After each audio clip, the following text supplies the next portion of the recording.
નમસ્કાર વિદ્યાર્થી મિત્રો, એથિક્સ મોડ્યુલના 8મા લેક્ચરમાં તમારું સ્વાગત છે. આપણે ધીમે ધીમે ઘણા આગળ આવતા રહ્યા છીએ અભ્યાસક્રમની અંદર. લાસ્ટ લેક્ચરમાં આપણે વલણ જોયું હતું, પછી પોઝિટિવ વલણ ખાસ કરીને સિવિલ સેવકોની અંદર કઈ કઈ રીતે હોય છે, પછી એની અંદર અલગ અલગ વાદ જોયા હતા, જેમ કે આશાવાદ કોને કહેવાય, આ વાત કોને કહેવાય, બીજા બધા અલગ અલગ વાદ હતા ને. તે બધા વાદ આપણે 8મા લેક્ચરની અંદર 7મા લેક્ચરની અંદર બધા એ વાદ આપણે જોયેલા હતા, બરાબર. એ પછી તો કે ટોટલ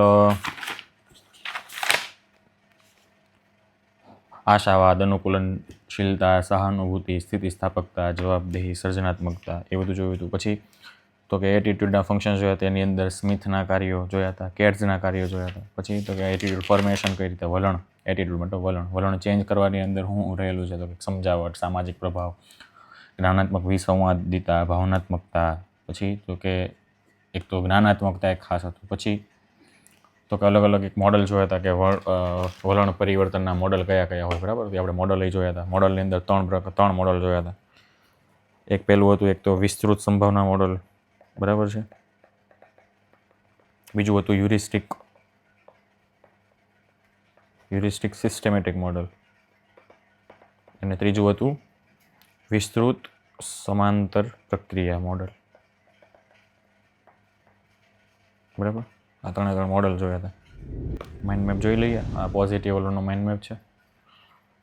હવે પોઝિટિવ વલણ છે તો એ સિવિલ સર્વન્ટ માટે પોઝિટિવ કઈ રીતે હોઈ શકે, બરાબર. દેખાતું હશે. હા, આશાવાદી, બરાબર છે. કટોકટીના સમયની અંદર એક આશાનું વલણ, બધું ભૂકંપ વાળું એના વાળું એક્ઝામ્પલ આપેલું ને, કે ભાઈ ભૂકંપ આવતો હોય ને ત્યારે એક આશા લઈને હાલતો હોય, ભાઈ ઓકે કોક તો હશે તે રીતે જોવે. પછી સ્થિતિસ્થાપકતા, પ્રતિબદ્ધતા, સહયોગ, અનુકૂલનશીલતા. પછી તો કે એક અન્યને પ્રેરણા આપે, પોતાનું સારું વર્તન, સિવિલ સેવકનું અવરોધો દૂર કરે, કંઈક નવીનતા લાવે, વિશ્વાસ અને આત્મવિશ્વાસને પ્રેરણા, જનવિશ્વાસને આત્મવિશ્વાસને પ્રેરણા આપે, પરિપૂર્ણતા અને હેતુ, સહાનુભૂતિશીલ. પછી તો કે ખુલ્લા મને બધાના ઓપિનિયન સાંભળે, કયો વાદ લાગે આમાં બધાનું સાંભળવાવાળું, સ્યાદવાદ. આ પણ હોઈ શકે, આ પણ હોઈ શકે, શકવાની વાત, બરાબર. પછી તો કે જવાબદારીતા, કંઈ ખોટું થયું હોય તેની જવાબદારી પણ પોતે સ્વીકારે, સર્જનાત્મકતા, બરાબર, એક નવું હોય એ. પછી તો કે સિવિલ સર્વન્ટ માટેનો ઉકેલો કયા કયા હોય છે, પ્રામાણિકતા અને સમર્પણ ઉપર તાલીમ. પછી હાસ્યમાં ધકેલાઈ ગયેલા લોકો દ્વારા સામનો કરવામાં આવતા પડકારોનો સામનો કરીને તેમના પ્રત્યે યોગ્ય વલણ, ગરીબો પ્રત્યે સહાનુભૂતિશીલ વલણ હોવું જોઈએ, વિશ્વાસપાત્ર અને પોઝિટિવ વાતાવરણ બનાવવા માટે પારદર્શિતા, પોઝિટિવ કાર્ય સંસ્કૃતિ, વર્ક કલ્ચર જેને કહીએ, બરાબર. વર્ક કલ્ચર જેટલું સારું હોય એટલું એમ્પ્લોયને પણ કામ કરવાની મજા આવે. પછી ગવર્મેન્ટનું હોય તો એ ભલે અને સરકારી હોય તો એ ભલે. સામાન્ય રીતે ઉકેલો કયા કયા છે, કૌટુંબિક ચર્ચાઓ, મૂલ્ય શિક્ષણ. પછી નેતા શિક્ષણની મતલબની અંદર કે ભાઈ એ સિવિલ સેવક એક જાહેર સેવક તરીકે મતલબમાં ઘણા બધા લોકોનું નેતૃત્વ કરતો હોય. કોઈ મામલતદાર હોય તો ભલે, તલાટી હોય તો ભલે, કોઈ પણ સિવિલ સર્વન્ટ હોય એ પોતાના ક્ષેત્રની અંતર્ગત આવેલા બધા લોકોનું પ્રતિનિધિત્વ કરતો હોય. લોકોને પ્રોબ્લેમ પડે તો એની પાસે જવાના હોય, બરાબર. એટલે એક નેતા ટાઈપનું મતલબમાં કે એક નેતૃત્વ કરી શકે. નેતા શિક્ષણ મતલબ નેતૃત્વનું શિક્ષણ. પોઝિટિવ કંપની, બરાબર. સાથે રહેવાળા માણસ, કંપનીમાં ઇંગ્લિશ શબ્દ લખાઈ ગયો પણ સાથે રહેવાળાનો માહોલ જે હોય પોઝિટિવ હોય એ. અને માઇન્ડફુલનેસ, એક સુખ અથવા તો ખુશીની ભાવના થાય એ છે, બરાબર છે. પછી છે કે વલણ રચના કઈ રીતે એટીટ્યુડ બને, તો કે અનુભવ દ્વારા, અવલોકન દ્વારા, બરાબર છે. બ્રાન્ડનો અનુભવ, સારી મેં લિવાઇસનું એક્ઝામ્પલ આપ્યું હતું એ. સામાજિક ધોરણો, બરાબર. પછી અનુકૂલનશીલતા. પછી તો કે જ્ઞાનાત્મક વિસંગતતા. આ બધા જ એક્ઝામ્પલ છે. એ એક્ઝામ્પલ પહેલાંની અંદર મટીરિયલની અંદર આપેલા છે. આટલું ડીપમાં પૂછાવાનું નથી. આ બધું યુપીએસસી લેવલનું છે, પણ હા, હાલ ખાલી કરવા પાછળનો હેતુ એ જ છે કે ભાઈ તમે જ્યારે પૂછાય તો બધા ડાયમેન્શન સાથે લખી શકીએ, બરાબર. બધા ડાયમેન્શન સાથે લખવાનું, સર્વદેશી સમજણ, બરાબર. બધું આપણને થોડુંક બધાનું નોલેજ હોવું જોઈએ. અને એક્સપર્ટ આપણે આપણી ફિલ્ડમાં હોવા જોઈએ. કે જીપીએસસીને લગતું છે એટલામાં આપણે એક્સપર્ટ હોવા જોઈએ. કેસ સ્ટડીઝ ખાસ કરીને એમાં એક્સપર્ટ થવાનું છે. પણ એના માટે આ બધું હોય તો જ્ઞાનાત્મક વિસંવાદિતા જેવા શબ્દો કેસ સ્ટડીઝની અંદર પણ આપણે મૂકી જ શકીએ. તો કે કુટુંબ દ્વારા પૂર્વગ્રહો, કંઈક મારો કંઈક કોઈ પણ એક સંસ્થા, ધર્મ, એના પ્રત્યે કોઈ મારું એક પહેલેથી એક માનવું છે. ટેલિવિઝન, મૂવી, સોશિયલ મીડિયા, આના દ્વારા મારી વલણની રચના થઈ શકે. સ્વપુષ્ટિ, વ્યક્તિઓ એવા વલણ અપનાવે છે જે તેમના મૂલ્ય સાથે સુસંગત હોય, બરાબર. પોતાના મૂલ્ય હારે કાંઈ પણ વલણ યોગ્ય જતું હોય તે હું અપનાવ્યું, એને મારે અપનાવવાના ચાન્સીસ ઘણા સારા હોય એમ. પછી જોઈએ એટ્રીબ્યુશન, મતલબ પોતાના અથવા બીજાના વર્તનને ચોક્કસ કારણોને આભારી બનાવવાનું, પછી વલણ વિકસાવવાનું, એની વાત કરે છે. સ્વદ્રષ્ટિ, વ્યક્તિઓ તેના વર્તન પરથી વલણનું અનુમાન લગાડે છે. ઉદાહરણ તરીકે સ્વયંસેવક એવું અનુમાન કરી શકે કે તેમને અન્ય લોકોને મદદ કરવાનો પોઝિટિવ વલણ છે, એનું વલણ પોઝિટિવ છે. સ્વયંસેવક તરીકેનું મારો ભાવના શું હોવી જોઈએ? મારે સ્વયંસેવક, હું પોતાનો તો છું જ, અને આપણે કહીએ કે અલગ અલગ કાર્યક્રમમાં સ્વયંસેવકો હાજર છે. એ લોકો શું કરે, એક પોતે જ એક જવાબદારી લઈ લે, એટલી વસ્તુને સારી રીતે મેનેજ કરવાની, સારી રીતે વ્યવસ્થાપન કરવાની.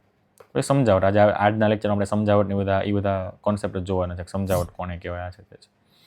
પછી વલણ પરિવર્તન. વલણ પરિવર્તન કઈ રીતે થાય? તો કે તર્ક, લાગણીઓ દ્વારા થાય, બરાબર. પછી તો સામાજિક પ્રભાવ દ્વારા પણ વલણ પરિવર્તન થાય. પરિવાર, મિત્રો તરફથી પ્રેશર આવે, ઇમોશનલ બ્લેકમેલ, ભાવનાત્મક અપીલ.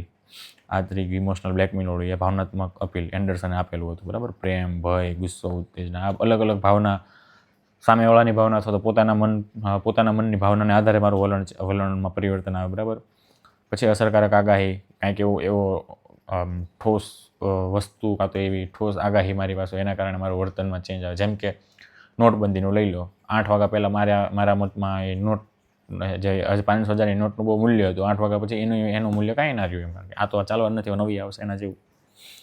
પછી પ્રતિક્રિયા સિદ્ધાંત, બરાબર છે કે ભાઈ સામેવાળાની પ્રતિક્રિયા અને પોતાની પ્રતિક્રિયા, એના આધારે મારું વલણ નક્કી થાય. પછી તો કે મહત્વપૂર્ણ પરિબળો, સ્વ અસરકારકતા, મુદ્દાની સંડોવણી, બિનમૌખિક વાતચીતો, આ બધા જ પહેલાં મેં સમજાવેલા છે કઈ રીતે છે, બરાબર.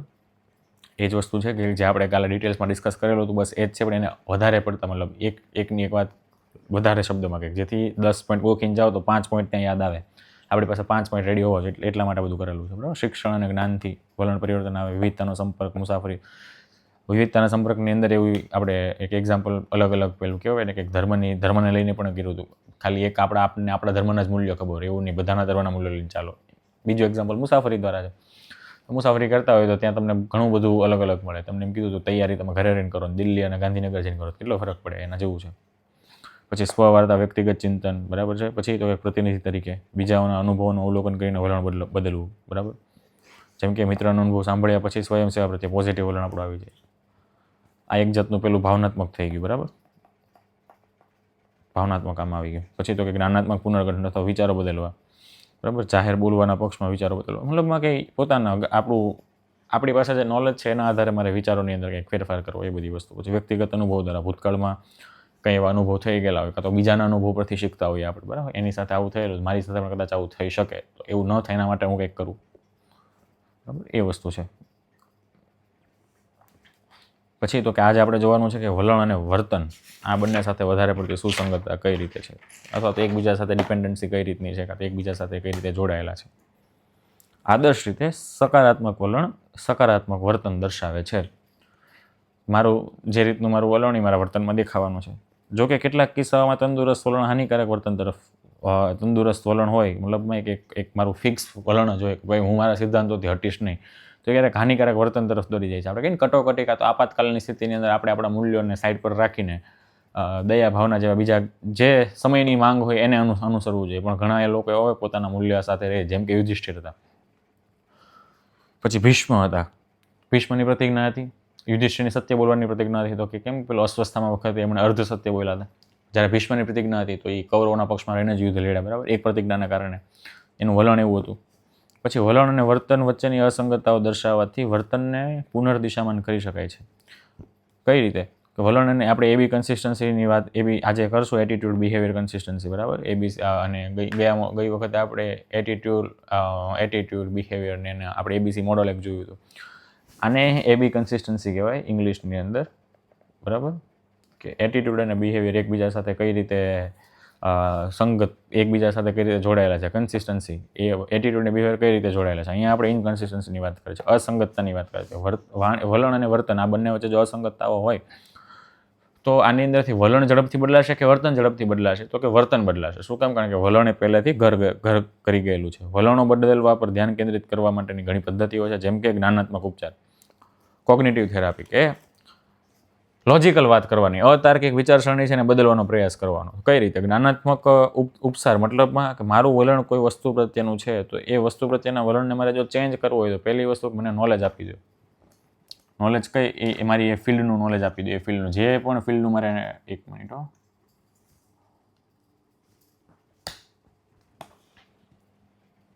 ચાલો બરાબર, જે કંઈ પણ મારી ફિલ્ડ હોય બરાબર, એ ફિલ્ડનું મને નોલેજ આપી દો તો મારું એક વલણ છે એ પ્રત્યેનું ચેન્જ થઈ જશે. જેમ કે તો કે ડ્રગ્સ હું લેતો કે તો દારૂનું સેવન કરતો, દારૂ પીતો, તો મને જ્ઞાનાત્મક ઉપચારમાં કઈ રીતે મને લોજિકલ આર્ગ્યુમેન્ટ આપવાની કે ભાઈ જો દારૂ પીવાથી આવું થાય, દારૂ પીવાથી આ એના ઉદાહરણ છે, કાં તો આ વસ્તુ જો તારી સામે થયેલી છે. તો એવા મને સામો એક્ઝામ્પલ દેખાતો, કોઈકનો અનુભવ સામે દેખાતો હોય, કોઈક સાથે થયેલું હોય, અથવા તો કોઈ રિપોર્ટ ડેટા એવું કંઈ બોલતું હોય, લોજિકલ વસ્તુ મને આપવાની. એનાથી મારું એક કહેવાય ને કે મારા વલણ મારું બદલાઈ શકે. એટલે અતાર્કિક વિચારસરણી બદલવાનો પ્રયાસ કરવો, મતલબમાં કે જે લોજિકલ ઇલોજિકલ વાત છે એ મારી સામે લઈને નહીં આવવાની, એને ચેન્જ કરીને તાર્કિકમાં ફેરવવાનું. પછી જ્ઞાનાત્મક વર્તણૂક લક્ષી ઉપચાર, કે અયોગ્ય વર્તનને સુધારવાનો પ્રયાસ કરવાનો. એની અંદર ઉદાહરણ તો કે હમણાંની જે પેરિસ ઓલિમ્પિક કહેવાય ને કે પેરિસ ઓલિમ્પિક્સ જે હમણાંથી થયેલી હતી, એની અંદર ખાલી એક ચીયરિંગ એ કેટલું કામમાં લાગે એનું ઉદાહરણ છે. આપણો એક ઇન્ડિયાનો જે પેલો હતો ને પુરુષોની ટ્રાયથલોન ફાઇનલ ચાલતી હતી બરાબર, એની અંદર આપણું ઇન્ડિયા છે એ સેકન્ડ નંબર, ઇન્ડિયાનો જે એથ્લીટ હતો એ સેકન્ડ નંબર પર ચાલતો હતો બરાબર. હવે અને એલેક્સ છે એ બીજા સ્થાને દોડતો હતો, અને ન્યૂઝીલેન્ડનો હેડ એન્ડ વાઇલ્ડ બરાબર એ કહેવાય ને કે ફર્સ્ટ નંબર ઉપર હતો, અને પહેલા અને બીજા નંબરના જે દોડતા હતા એની એ બે વચ્ચે 14 સેકન્ડનો ડિફરન્સ હતો. હું નામ જોઉં છું કારણ કે નામ ખોટા ના આપણે એટલા માટે. આ બંને વચ્ચે 14 સેકન્ડનો ફરક હતો. તો આની અંદર જે બીજા નંબર પર હતો એનો મિત્ર કહેવાય ને કે એની સાથે સાથીદાર હોય ને, તો એણે ખાલી એલિસ્ટર બ્રાઉન લીને એનું નામ છે, આ મિત્રે બૂમ પાડી કે ભાઈ હજી પણ કંઈક થઈ શકે છે એમ. તો આ કહેવાય ને કે આનાથી પહેલાં પ્રોત્સાહનભેરા શબ્દો હતા, હજી પણ કંઈક થઈ શકે છે. તો પહેલાં 14 સેકન્ડનો જે ગાળો હતો ને છેલ્લે કેટલું કંઈક 1.25 કિલોમીટર કાં તો 2.5 કિલોમીટર, 2.5 કિલોમીટર, 2.5 કહેવા જતો હતો હું. 2.5 કિલોમીટરની રેસ બાકી હતી, 14 સેકન્ડ પાછળ ચાલતો હતો પહેલાંથી. એમ કહેવાય ને 14 સેકન્ડ મતલબ 14 સેકન્ડમાં એ લોકો પહેલાંથી એટલું ચાલતો હતો, આટલું દૂર હતો કે એને પહોંચવું હોય તો સેમ સ્પીડે દોડે 14 સેકન્ડે પહોંચી શકે, એના જેવું હતું. તો ખાલી એક કે હજી પણ કંઈક થઈ શકે છે, મતલબ આવા શબ્દો પહેલાંના કાને પડ્યા ને એને થોડુંક ઉત્સાહ એવો, મોટિવેશન આવ્યું. આનાથી શું થયું કે એના વલણની અંદર કે ભાઈ એને એમ હતું ભાઈ હું હારી ગયો છું, એને હાર માની લીધી હતી. તો એનું વલણ કેવું થઈ ગયું, નેગેટિવ થઈ ગયું, હવે મારાથી જીતાશે નહીં, હું પાછળ છું, હવે 2.5 કિલોમીટર ખાલી જ બાકી છે. દોડવાની રેસ હોય એની અંદર 2.5 કિલોમીટર એટલું બધું લાંબુ અંતર ના કહેવાય, કારણ કે આમે છેલ્લા રાઉન્ડ ચાલતા હોય. પણ ખાલી એક કહેવાય ને કે બીજા તરફથી મળેલું પોઝિટિવ મોટિવેશન અથવા તો એક સકારાત્મક પ્રેરણા એ કેટલું કામ કરે. તો એણે આ 2.5 કિલોમીટરનું અંતર કરીને સુવર્ણ પદક મતલબમાં કે ગોલ્ડ મેડલ મેળવું. એક્ઝામ્પલ આની અંદર આપણું મટીરિયલ છે એની અંદર પણ આવશે જ લખેલું બરાબર. એટલે વસ્તુ ખાલી કહેવાનો ભાવાર્થ એટલો હતો કે જ્ઞાનાત્મક વર્તણૂક લક્ષી ઉપચાર. ઓકે, આ જે કહેવાય ને કે આવી આ જે વાત હતી બરાબર, એક તો હતી તો ફેક્ટ ભાઈ તું કરી શકે છે, બસ આ ખાલી એક જાતનો એક વિચાર એણે આપ્યો. પણ એને વર્તણૂક મતલબ વર્તનની અંદર આપણા જે વર્તન છે એની અંદર ઉતારવાનો પ્રયાસ કર્યો. એનાથી શું થયું કે ભાઈ એ જીતી ગયો. જ્ઞાનાત્મક વર્તણૂક લક્ષ્ય ઉપચાર એ વલણ બદલવામાં સૌથી વધારે કામ કરતું હોય તો બાળકો ઉપર. બાળકો કોઈ પણ વસ્તુ હોય તો એ અવલોકન કરીને કાં તો જોઈને શીખે, કાં તો સાંભળીને શીખે બરાબર. આ વસ્તુ એવી છે કે જ્યારે એ વલણ પોતાનું એક ઘડાતું હોય તો એ સમયે જ્ઞાનાત્મક વર્તણૂક લક્ષ્ય ઉપચાર એ ક્યાંક ને ક્યાંક આ કંઈ કહેવાની જરૂર નથી. જ્ઞાનાત્મક એટલે નોલેજ આધારિત, જ્ઞાન આધારિત અને વર્તણૂક લક્ષી એનું એ છે વર્તનમાં ઉતારવું. બસ આ જ વસ્તુ છે. તો એ કોઈકને જોઈને તમે કંઈ વસ્તુ કરો, કાં તો કોઈકને સાંભળીને તમે વસ્તુ કરો, વર્તનમાં લાવો, બસ એ જ છે જ્ઞાનાત્મક વર્તણૂક લક્ષી ઉપચાર. અને ખાલી જ્ઞાનાત્મક ઉપચાર એટલે કે ભાઈ તમે નોલેજ ઉપર આગળ આવો, જ્ઞાન ઉપર આગળ આવો, બસ એ જ છે. તાર્કિક લોજિક ઉપર આગળ આવો. જ્ઞાનાત્મક ઉપચાર તો કે વલણને વર્તન બદલવા માટે વિચારસરણી બદલવા સાથે સંબંધિત છે. મતલબમાં કીધું ને કે અહીંયા ખાલી જ્ઞાન, પોતાના વિચારો આધારિત, તાર્કિક પહેલા સાથે. ઉદાહરણ તરીકે તો કે જાહેરાત અને રાજકીય ઝુંબેશો, અન્યને સમજાવવાવાળા મીડિયા સંદેશાઓ એ પૂર્વધારણા ઉપર આધારિત છે કે વિચારસરણી બદલવાથી વલણ બદલી શકાય છે, જે આગળ વર્તન બદલી શકે. વિચારસરણી એ વલણ બદલે, એનાથી પછી વર્તન બદલે. પણ વિચારસરણી કહેવાય ને કે જાહેરાત, રાજકીય ઝુંબેશો અને અન્ય સમજાવટવાળા મીડિયા સંદેશાઓ એ પૂર્વધારણા ઉપર આધારિત છે. કંઈક મારી કોઈ પણ એક ગોદી મીડિયા મારું એક છાપ પડી ગઈ છે, હવે એનાથી મારાથી શું થાય, કોઈ પણ ન્યૂઝ આવે, ન્યૂઝ એ ચેનલની અંદર આવતું હોય તો મારી એક એવી વિચારસરણી બંધાઈ ગયેલી છે કે ભાઈ આ ન્યૂઝ તો ખાલી ગોદી મીડિયા છે, મતલબની અંદર કે કોઈ એક પક્ષનું વધારે પડતું ખેંચે છે. એ મારા વલણમાં આવે. વલણમાં એ કઈ રીતે કે ભાઈ હવે હું ધારી લો આની ન્યૂઝ જોવા કરતાં તો પેપર વાંચી લઈશ. એ મારા વલણમાં એક આવી ગયું, આની ન્યૂઝ જોઈને કરતાં પેપર વાંચી લઉં. અને મારા વર્તનની અંદર એ દેખાય તો હું છેલ્લે પેપર વાંચું. હકીકતમાં જે મેં વિચારેલું છે એ વસ્તુ હું કરું. જે મારું વલણ છે, જે વલણ તો મારું આંતરિક છે, જેમ કોઈ પણ મારા વિચારો છે, મારી લાગણી છે, મારી ભાવના છે, એ જે મારું વલણ છે એનું વર્તનમાં ઉતારું. પછી છે જ્ઞાનાત્મક વર્તણૂકલક્ષી ઉપચાર, કે જેમ જેમ વ્યક્તિ વિવિધ પરિસ્થિતિઓ અનુભવોના સંપર્કમાં આવે છે તેમ તેમાં રચનાઓ બદલાય છે. જેવો અલગ અલગ, કેમ કીધું કે બાળકો જોઈને શીખે. બાળકો જે નવું જોશે એ નવું કરવાની કોશિશ કરશે. એના જેવું હોય કે જે અલગ અલગ પરિસ્થિતિ અને અલગ અલગ લોકોના અનુભવો, પોતાની સાથે થયેલા અનુભવો, અન્ય સાથે થયેલા અનુભવો, આ બધાના સંપર્કમાં જેમ જેમ બાળક આવે એ રીતે અથવા જે રીતે માણસ આવે એ રીતે એનું જે વર્તન છે, વલણ છે, એમાં ચેન્જ થાય. પુખ્ત વયના લોકોનું વર્તન સામાન્ય રીતે તેમના ધરાવેલા વલણમાંથી આવે છે. કીધું ને કે નાનપણથી વલણ એટીટ્યુડ નક્કી થતો હોય આપણે ધીમે ધીમે મૂલ્યોના આધારે. વલણ મૂલ્યોના આધારે પણ હોય. મુખ્ય તો મૂલ્ય જ છે. તો મૂલ્યના આધારે વલણ થાય. મૂલ્યો તો નાનપણથી કોઈ બાળકને કેને મળતા હોય, વલણના આધારે પછી એનું વર્તન પુખ્ત વયની અંદર નક્કી થાય. જ્યારે બાળકો માટે વલણો ઘણીવાર અવલોકન કરેલ વર્તન દ્વારા આકાર લે છે. કીધું એમ જોવે એ કરે, બરાબર છે. પછી જ્ઞાનાત્મક વિસંવાદિતા. જ્ઞાનાત્મક વિસંવાદિતાનું મસ્ત એક્ઝામ્પલ, મતલબમાં એને સિમ્પલ રીતે મારે સમજાવ્યું તો કઈ રીતે, જે હું બોલું છું કથની અને કરણીમાં ફરક હોય એ જ જ્ઞાનાત્મક વિસંવાદિતા. સંવાદિતા મતલબમાં એક જેવું અને વિસંવાદિતા મતલબ અલગ અલગ. જે હું બોલું છું એ હું કરું છું તો એ સંવાદિતા છે, અને જે હું બોલું છું હું નથી કરતો, કાં તો મારે હું કંઈક કહેવાનું મારું બીજું છે, હું કંઈક કરું બીજું છું, તો એ જ્ઞાનાત્મક વિસંવાદિતા કહેવાય. જ્યારે લોકો તેમની માન્યતાઓ, વલણો અને મૂલ્યોનો વિરોધાભાસ કરતી માહિતી અથવા તો પરિસ્થિતિઓનો સામનો કરે. માન્યતા, વલણ અને મૂલ્યનું વિરોધાભાસ કરતી માહિતી અથવા તો પરિસ્થિતિનો સામનો કરે ત્યારે તેઓ માનસિક અગવડતા અથવા તો વિસંવાદિતા કેવી રીતે અનુભવે છે. આ અગવડતા, વિસંવાદિતા ઘટાડવા માટે લોકોને તેમની માન્યતાઓ, વલણો અથવા તો વર્તનને બદલવા માટે પ્રેરિત કરે છે. ખબર પડી કઈ રીતે? એ બંને વચ્ચે એક તો કંઈક સુમેળતા નથી. આપણે જે વાણી અને વર્તન, આ બંને વચ્ચે કંઈ સુમેળતા સધાતી નથી, સંવાદિતા છે નહીં. તો એક આ વિસંવાદિતા પહેલેથી ઉત્પન્ન થાય ને એ વિસંવાદિતા માનસિક અગવડતા ઊભી કરે, મને અસમંજસમાં વધારે નાખે, કન્ફ્યુઝનમાં વધારે નાખે, બરાબર છે. હવે એને ઘટાડવા માટે પછી લોકો એમ કહે કે ભાઈ આનું કંઈક આપણે કહીએ ને કે આપણે ફ્રસ્ટ્રેટ થઈ ગયા તો આપણે કંટાળી કોકને પૂછે કે ભાઈ આમાં શું કરવું, ભાઈ બોલ ને, મને કાંઈ સમજાતો નથી, તું કંઈ કરું. તો એટલે ઘટાડવા માટે લોકોને તેમની માન્યતા, વલણ અને વર્તનને બદલવા માટે પ્રેરિત કરે. સામેવાળો જે માણસ હોય ને એ પછી આપણું કંટ્રોલ ફૂલ લઈ લે કે ભાઈ ઓકે, અહીં એમ કે મારે હું આવું કરાય, આમાં તો આટલું બધું લપ ન કરાય, આવું કરી નાખાય. એ કાંઈ પણ આપણને ઉપાય આપે. એનાથી પછી શું થયું કે મારી માન્યતા બંધાઈ ગઈ, ભાઈ ઓકે આવું થાય એટલે આવું કરી દેવાનું. શું કામ કે મને એણે કીધું છે. હવે સામેવાળો માણસ કોઈ પણ હોઈ શકે, આપણે જેને આઈડિયલ માનતા હોય એ પણ હોઈ શકે, કાં તો આપણા વડીલો પણ હોઈ શકે, કાં તો આપણો મિત્ર હોઈ શકે. આપણે જેને પૂછતા હોઈએ, આપણે આપણા જીવનમાં જેનું મહત્વ વધારે હોય આપણે એને પૂછતા હોઈએ, તો એ જે કહેવાય એવું આપણે માની લઈએ. આ સિદ્ધાંત મુજબ વ્યક્તિઓમાં તેમના જ્ઞાન વચ્ચે સુસંગતતા શોધવાનું વલણ હોય છે, જ્યારે વલણ અથવા વર્તન વચ્ચે વિસંવાદિતા હોય છે.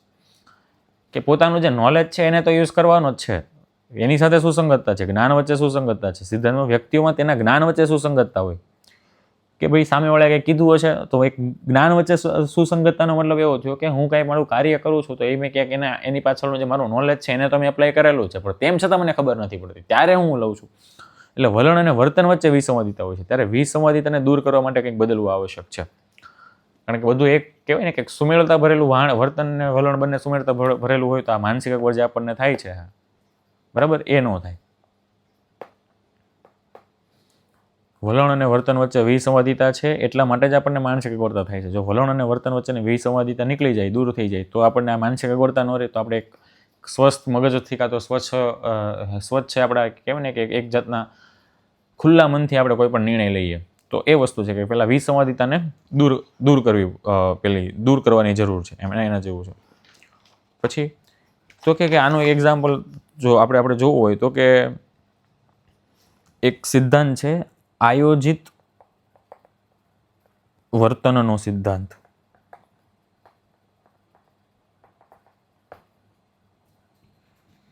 આયોજિત વર્તનનો સિદ્ધાંત. આ સિદ્ધાંત એવું કહે છે, થિયરી ઓફ પ્લાન્ડ બિહેવિયર કહેવાય આને. આ સિદ્ધાંત એવું કહે છે કે આપણે કોઈ પણ માણસનું વર્તન છે ને જે પહેલેથી ધારી લીધેલું હોય કે આ માણસ આ પરિસ્થિતિમાં આ જ નિર્ણય લેશે. આપણને આપણા મિત્રની ખબર હોય ભાઈ એને તમે ટેન્સ કોઈ કન્ડિશનમાં મૂકી દો એવી, તો એનો નિર્ણય આવો જશે. આપણે નહીં 3નું ગ્રુપ હોય, 2 જણા કે ભાઈ તો ત્યારે ફોન કરીને એમ કે આવું છે, તો એ આવું જ કે પહેલો શબ્દ એનો આવો હશે. તો આયોજિત વર્તનનો સિદ્ધાંત એવો કહે છે કે કોઈ પણ જટિલ પરિસ્થિતિની અંદર માણસનું જે વર્તન છે અને વલણ છે, આ બંને હકીકતમાં વાસ્તવમાં કેવો માણસ છે એના આધાર એ જ દર્શાવે છે. ઉદાહરણ, અકબર બિરબલની વાર્તા જોઈએ તો એક માણસ હોય એ અકબરના દરબારમાં આવે અને એમ કહે કે અલગ અલગ ભાષામાં વાત કરે, રાજાને ચેલેન્જ આપે કે ભાઈ તમે મારી ઓરિજિનલ ભાષા, મારી માતૃભાષા કે જે ભાષા મારી માતૃભાષા છે એ તમે જો જાણી દો તો હું માનું કે તમે સાચા રાજા છો, અથવા તો તમે કહેવાય ને કે આમ જ્ઞાની રાજા છો. તો અલગ અલગ એના અકબર એના રાજ દરબારીઓને કે બધા લોકો અલગ અલગ રીતે સવાલો પૂછે, જે ભાષામાં સવાલ પૂછે તો એ જ ભાષામાં જવાબ આપે, અને એટલી જ ચોકસાઈથી ભાષામાં, શિષ્ટ ભાષામાં જવાબ આપે. લોકો ઓળખી નહોતા શકતા કે આની માતૃભાષા કઈ હશે. પછી બિરબલને પૂછ્યું તો બિરબલે કીધું મને આવતીકાલ સુધીનો સમય આપો, આવતીકાલ સુધીમાં જાણી દો કે એ કઈ એની માતૃભાષા શું છે એમ. એ કંઈ વાંધો નહીં. પછી બિરબલે શું કહ્યું કે માણસ જ્યારે રાતે સૂતો હતો ત્યારે એના રૂમમાં ગયો અને લાકડી લઈને એના પગમાં મારી, જોરથી પગમાં મારી. એટલી માણસે કહેવાય ને કે એમ અચાનક આમ ચીસ પાડીને જાગ્યો અને આમ ગુસ્સામાં બોલ્યો.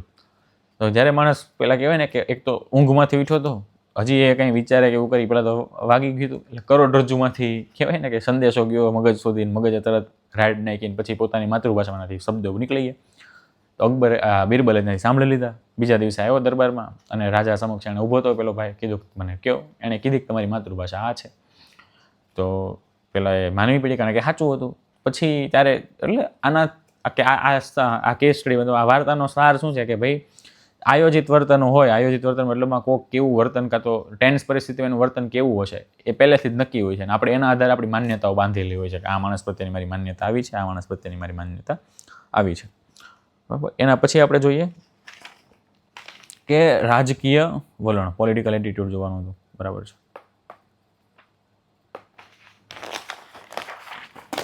તો કે જે રાજકીય વલણ છે, હજી એક એક્ઝામ્પલ લેવું હોય જ્ઞાનાત્મક વિસંવાદિતાની અંદર, તો હજી એક્ઝામ્પલ એક એવું લઈએ કે ભાઈ જ્ઞાનાત્મક વિસંવાદિતા એટલે કથની અને કરણીમાં ફરક. ફરીથી, જેમ કે નેતાઓ મોટી મોટી જાહેરાત કરે કે ભાઈ આપણે ભ્રષ્ટાચારને ઓછો કરવો, ભ્રષ્ટાચાર મુક્ત દેશ બનાવવો છે. જ્યારે ચૂંટણી પ્રચાર થતો હોય ત્યારે આ બધી આપણે મુદ્દા સાંભળ્યા હોય, પણ એના જ લોકો જ્યારે ટિકિટ આપવાની વાત આવે વિસ્તારમાંથી, તો ત્યારે એના જે બાહુબલી ત્યાં ન હોય, કાં તો ત્યાં જેનું જોર ચાલતું હોય એને ટિકિટ આપે. ખબર છે એ ભ્રષ્ટાચારી માણસ છે, ભ્રષ્ટ છે માણસ, તેમ છતાં ઉમેદવારને ટિકિટ આપે. હકીકત નહીં કરવા શું માંગે છે, ભ્રષ્ટાચાર મુક્ત દેશ બનાવવા માંગે છે, તો પહેલી વસ્તુ એને જ ન આપવી જોઈએ ટિકિટ, પણ એ જ આપે છે. મતલબમાં કથની અને કરણીમાં ફરક દેખાવાનો. એટલે જ્ઞાનાત્મક વિસંવાદિતા એક એનું એક્ઝામ્પલ. બીજું એક્ઝામ્પલ આવું હતું. હજી લેવું છે આ રાજકીય વલણની અંદર પણ તમે લઈ શકો એમ છો. આ જે પોલિટિકલ એક્ઝામ્પલ આપ્યું હોય, હજી એક એક્ઝામ્પલ. તમને ખબર છે કે તમે એક કંપની ચલાવો છો, સપોઝ કે તમે કોઈ કંપની ચલાવો છો. કંપનીની અંદર એક માણસ એવો છે કે ભાઈ એ કામમાં બહુ સારો છે, એ કામ બહુ સારી રીતે કરે છે, પણ એ કહેવાય ને કે આમ નૈતિકતા એના જીવનમાં નથી. એની જીવનમાં તમે આમ નીતિગત વસ્તુઓ નથી જોતા. જેમ કે તમે એને પેલું કહેવાય ને કે એમ કીધું કે આ રોજનું કામ કરવાનું, કાં તો રોજનો કંઈ ટાસ્ક હોય તો એ ટાસ્કને એવું ઈમાનદારીથી ન કરે, એમ કરવા ખાતર કરે એના જેવું. કાં તો પોતાના કંપની પ્રત્યે એટલો બધો વફાદાર ન હોય. તમને ખબર છે કે આ માણસ વફાદાર, મારી કંપની પ્રત્યે આટલો બધો વફાદાર નથી, પણ એનું કામ બહુ સારું છે. કારણ તમે કોઈ પણ તમે અઘરો ટાસ્ક આપો તો એ અઘરો ટાસ્ક પણ બહુ સારી રીતે કરી દે છે. તો હવે એક અસમંજસ એ પણ છે કે કાં તો જો તમે એને કાઢી નાખો તો કયા બેસિસ પર તમે એને કાઢો, કે ભાઈ તું વફાદાર નથી એ બેસિસ પર કાઢો, અને જો કાઢો તો આપણા કામમાં આપણને ફરક પડવાનો છે. અને પ્રદર્શન એ સારું કરે છે, મતલબ પ્રદર્શન સારું કરે મતલબમાં કે એનું તમે કામ, કહું છું ને કે કામ બોલે છે, એનું કામ બહુ સારું છે, તો તમે કાઢો કોઈ પણ આપણી કંપની અંદર જે કોઈ નોકરી કરતો એને તમે કાઢો, તેને કારણ તો આપવું પડે કે આ કારણથી તમે કાઢો છો. હવે કારણમાં તમે કહી ના શકો કે વફાદાર નથી તમે. વફાદારી તમે સાબિત કઈ રીતે કરો? એ તો કામ આપો, કામ તો કરી દે છે. તમને એમ લાગે છે કે અંદર ખાને નથી. તો એક વિસંવાદિતા થઈ ગઈ કે હાલો કામ સારું કરે છે ને એને એને મારે કાઢવો હોય છે. આ બે જાતની કે વિસંવાદિતા છે. બરાબર, કે સારું પ્રદર્શન કર્યું છે એટલા માટે એને રાખ્યો છે, કાંઈ એને કહેવાય ને કે એને કાઢી શકવાના મારી પાસે યોગ્ય કારણ નથી એટલા માટે એને રાખ્યો છે. કચ્છની અને કરણીય ફરક છે. હું એને કાઢવા માંગુ છું, કાઢી નથી શકતો, કામ સારું કરે છે, બસ આ વિસંવાદિતા છે. રાજકીય વલણ વ્યક્તિઓના રાજકીય મુદ્દાઓ, નીતિઓ, ઘટનાઓ, પક્ષો અને નેતાઓ વિશેના દ્રશ્ય, અભિપ્રાયો અને લાગણીઓનો ઉલ્લેખ કરે છે. મારું પોલિટિકલ બિહેવિયર હંમેશા રાજકીય મુદ્દાને આધારે હોય, રાજકીય નીતિના આધારે હોય, ઘટના એવી થઈ હોય એના આધારે હોય. જેમ કે મોદી સાહેબ મારી હાથ મેળવી લીધો હોય અને પછી હું મોદી ભક્ત બની જાઉં, ઉદાહરણ આપું છું, કોઈ પણ પક્ષ સાથે મારું કાંઈ પણ લેવા દેવા નથી. પણ તો વાત છે કે મોદીજી આમ કહેવાય ને કે અત્યારે દેશના પ્રાઇમ મિનિસ્ટર છે, કટ્ટર વિરોધીઓ મારી યાર હાથ મિલાત મને થોડીક ભાવના થાય, કાં તો મને નામથી બોલાવે, 2-5 જણા ઊભા રહીને મને નામથી બોલાવે તો પછી હું એમ થઈ જાય ઓકે હવે આપણો તો ભાઈ વોટ મોદીને જ પડે. તો કંઈક ઘટના એવી બની જાય, બરાબર છે. પછી તો કે કંઈક અભિપ્રાય એવા હોય, કંઈક દ્રશ્ય એવા આપણે જોઈએ, એના વિશે કંઈક આપણે જોયું, એના વિશે કંઈક એવું ઇન્ટરનેશનલ લેવલ પર કંઈક સાંભળવું હોય વગેરેથી મારું રાજકીય વલણ નક્કી થતું હોય. આમાં રાષ્ટ્રવાદ, રાજકીય રૂઢિચુસ્તતા, પેલા કહેવાય ને અમુક લોકો પહેલેથી જ કાંઈ કોઈ પણ ઉમેદવાર ઊભો રહે, કોઈ પણ કેન્ડિડેટ ઊભો રહે, વોટ પાર્ટીના આધારે જ આપે. રાજકીય રૂઢિચુસ્તતા હોય એનામાં. જેમ કે ગુજરાતની અંદર જ જોઈ છેલ્લા 25 વર્ષથી એકની એક સરકાર છે. રાજકીય ઉદારવાદ, પછી રાજકીય કટ્ટરવાદ, આ બધા વાદને આધારે, કાં તો આ બધાના આધારે લોકોનું વલણ અને દ્રશ્ય એને જોવાની કહેવાય ને કે લોકોનું વલણ અને દ્રશ્યનો સમાવેશ થાય છે. દ્રશ્ય મતલબમાં કે એને કઈ રીતે એને જોવું, કઈ રીતે પાર્ટીને લેવું, એનું વલણ કેવું હોવું જોઈએ એ દેખાય છે એમ. એના પરિમાણો કયા કયા હોઈ શકે, રાજકીય વલણના તમે પરિમાણો કયા આધારે હું કોઈ પણ પોલિટિકલ પાર્ટીને અથવા તો કોઈ રાજકીય મારું વલણ ડેવલપ થાય, એના પરિમાણો એની કહેવાય ને કે કયા બેસિસ પર મારું રાજકીય વલણ ડેવલપ થાય. પહેલું છે વૈચારિક માન્યતાઓ, કે મને એ પાર્ટીના વિચારો ગમતા હોય, એના વિચારો સાથે હું સહમત હોઉં, બરાબર છે. તો જેમ કે ઉદારવાદ, રૂઢિચુસ્તતા કીધી એમ કે મારે પહેલાંથી એવું માનવું છે. પછી સમાજવાદ વગેરે. નીતિ પસંદગી, તો કે નીતિ પસંદગી મતલબ એની આરોગ્યલક્ષી કંઈ નીતિ મને ગમતી હોય, શિક્ષણને આધારે કોઈ નીતિ મને ગમતી હોય. પછી તો કે ટેક્સ, કરવેરો, એના આધારની કોઈ નીતિ મને ગમતી હોય. પછી તો કોઈને પર્યાવરણ માટેની કંઈ નીતિ લાવ્યા હોય નવી એ. પછી વન્યજીવ સુરક્ષાની, કે હું પ્રકૃતિ પ્રેમી હોય તો વન્યજીવ સુરક્ષા વિશેની નીતિઓ મને ગમતી હોય, ગરીબી પ્રત્યેની એની નીતિઓ મને ગમતી હોય. તો એના આધારે મારું રાજકીય વલણ ડેવલપ થાય. પછી તો કે પક્ષ ઓળખ, કે ભાઈ હું પહેલેથી મેં તેમને એવું કે હું કોઈ એક પાર્ટીનો પગલું છું, મોદી પગલું સપોઝ, એ પક્ષના આધારે હું એને આપતો. મેં કીધું કોઈ પણ ઉમેદવાર ઊભો રહે, જીત મારો મોટ તો આ જ પક્ષને પડશે, એ પક્ષ ઓળખ થઈ. પછી રાજકીય નેતા પરના અભિપ્રાયો, કોક નેતાનું ગુલામનું નામ XYZ હોઈ શકે, કોક નેતાનું ગુલામનું નામ બાપુ હોઈ શકે, એને કંઈક બાપુ છે આપણા એમ. મતલબ રાજકીય નેતાઓ પરનો અભિપ્રાય અલગ અલગ લોકોનો, એ આંતરરાષ્ટ્રીય સ્તરે કોઈ, કાં તો તમારા ફેવરિટ એક્ટર કોઈ વ્યક્તિને પસંદ કરતા હોય, કોઈ પોલિટિકલ પાર્ટીને પસંદ કરતા હોય, એ ત્યાંથી ટિકિટ લઈને ઊભા હોય, તેના આધારે તમે એને વોટ આપો. પછી રાજકીય મૂલ્યો, કેટલા અંદર ભ્રષ્ટાચારી લોકો એની અંદર પડેલા છે, બરાબર. રાજકીય મૂલ્યો મતલબની અંદર કેટલાક ભ્રષ્ટ લોકો એની અંદર છે, કાં તો અલગ અલગ જેટલા મૂલ્યો છે એ ભ્રષ્ટાચાર છે, પારદર્શિતા છે, જેટલા મૂલ્યો છે, આ મૂલ્યો સામેવાળા માણસની અંદર જે ઊભો છે, રાજકીય પક્ષ હોય તો એ ભલે, કોઈ પક્ષનો ઉમેદવાર હોય તો એ ભલે, એનામાં છે કે નહીં, એના આધારે મારું વલણ નક્કી થાય. રાજકીય મૂલ્યોમાં એમ કીધું કે નેગેટિવ મૂલ્યોની અંદર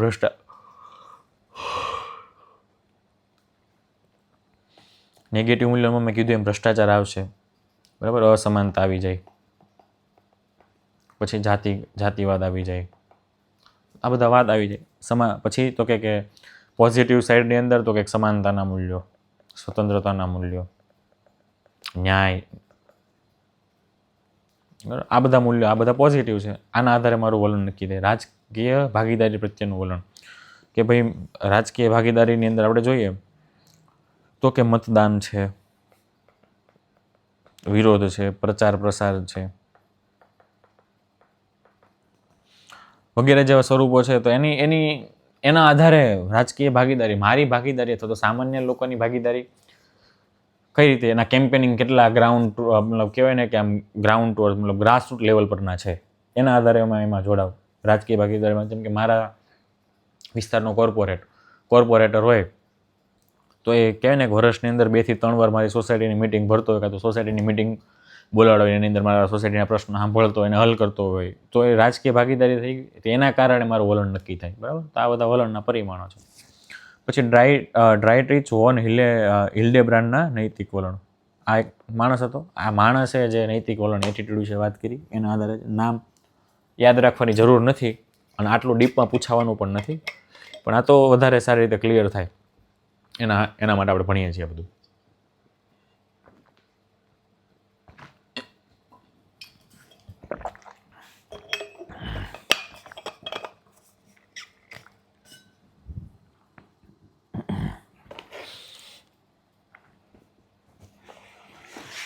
એણે શું કીધું હતું વલણ પ્રત્યે?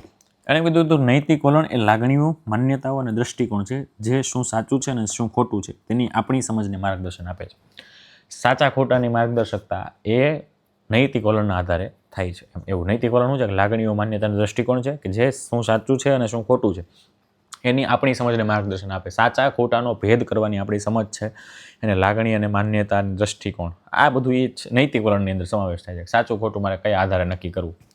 નીતિશાસ્ત્ર અને મૂલ્યોની ભાવનાના આધારે આપણે કાર્યનો નિર્ણય કેવી રીતે કરીએ છીએ, નિર્ણયો કેવી રીતે લઈએ છીએ, કાર્યો કઈ રીતે કરીએ છીએ અને અન્ય લોકો સાથે કેવી રીતે વાતચીત કરીએ છીએ એને આકાર આપે છે. આપણું નીતિશાસ્ત્ર આપણા જીવનમાં રહેલું મૂલ્ય, જે આપણે આ વાતો કરીએ છીએ એ વાત કોઈકનો કોઈ વૈજ્ઞાનિક તો કરીને જ જોઈએ છે. તો કયા વૈજ્ઞાનિકે કઈ વાત કરી આપણે એ જ જોઈએ છે. તો આ જે હિલ્ડેબ્રાન્ડ હતો એણે એવું કીધું હતું કે નીતિશાસ્ત્ર અને મૂલ્યોની ભાવનાના આધારે આપણે કોઈ પણ કાર્યનો નિર્ણય કરી શકીએ છીએ. કોઈ પણ નિર્ણય લીધો તો કેવી રીતે નિર્ણય લઈએ છીએ. કોઈ પણ ટેન્સ પરિસ્થિતિની અંદર હું ઉતાવળો ભર્યો નિર્ણય લઉં છું કે પછી હું 5 જણાને તોય હું પૂછું છું પછી નિર્ણય લઉં છું. બરાબર છે.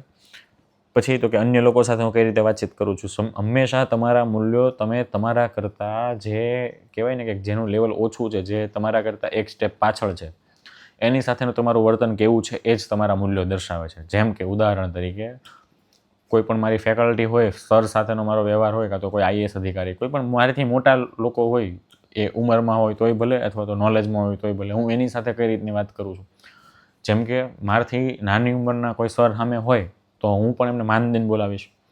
પણ સામે જ પેલા પટ્ટાવાળા કાકા હોય અથવા તો માસી હોય, બરાબર છે, એનું કામ સફાઈ કર્મચારી તરીકેનું છે. તો મારી એના પ્રત્યેની એમને બોલાવવાની ભાવના, કાં તો કોઈ આપણે રેસ્ટોરન્ટમાં ગયા હોય ને વેઇટરને આપણે કઈ રીતે બોલાવતા હોય, બરાબર, પીરસવાળાને કઈ રીતે આપણે ટ્રીટ કરતા હોય, તો આપણે આપણાથી નીચેના લેવલના જે માણસો, કાં તો નીચેના સ્તર ઉપર, કાં તો કહેવાય ને કે આપણાથી નીચે હાસ્યમાં ધકેલાઈ ગયેલા લોકો સાથે આપણું વર્તન કેવું છે એ આપણા મૂલ્યોને પ્રતિબિંબિત કરતું હોય.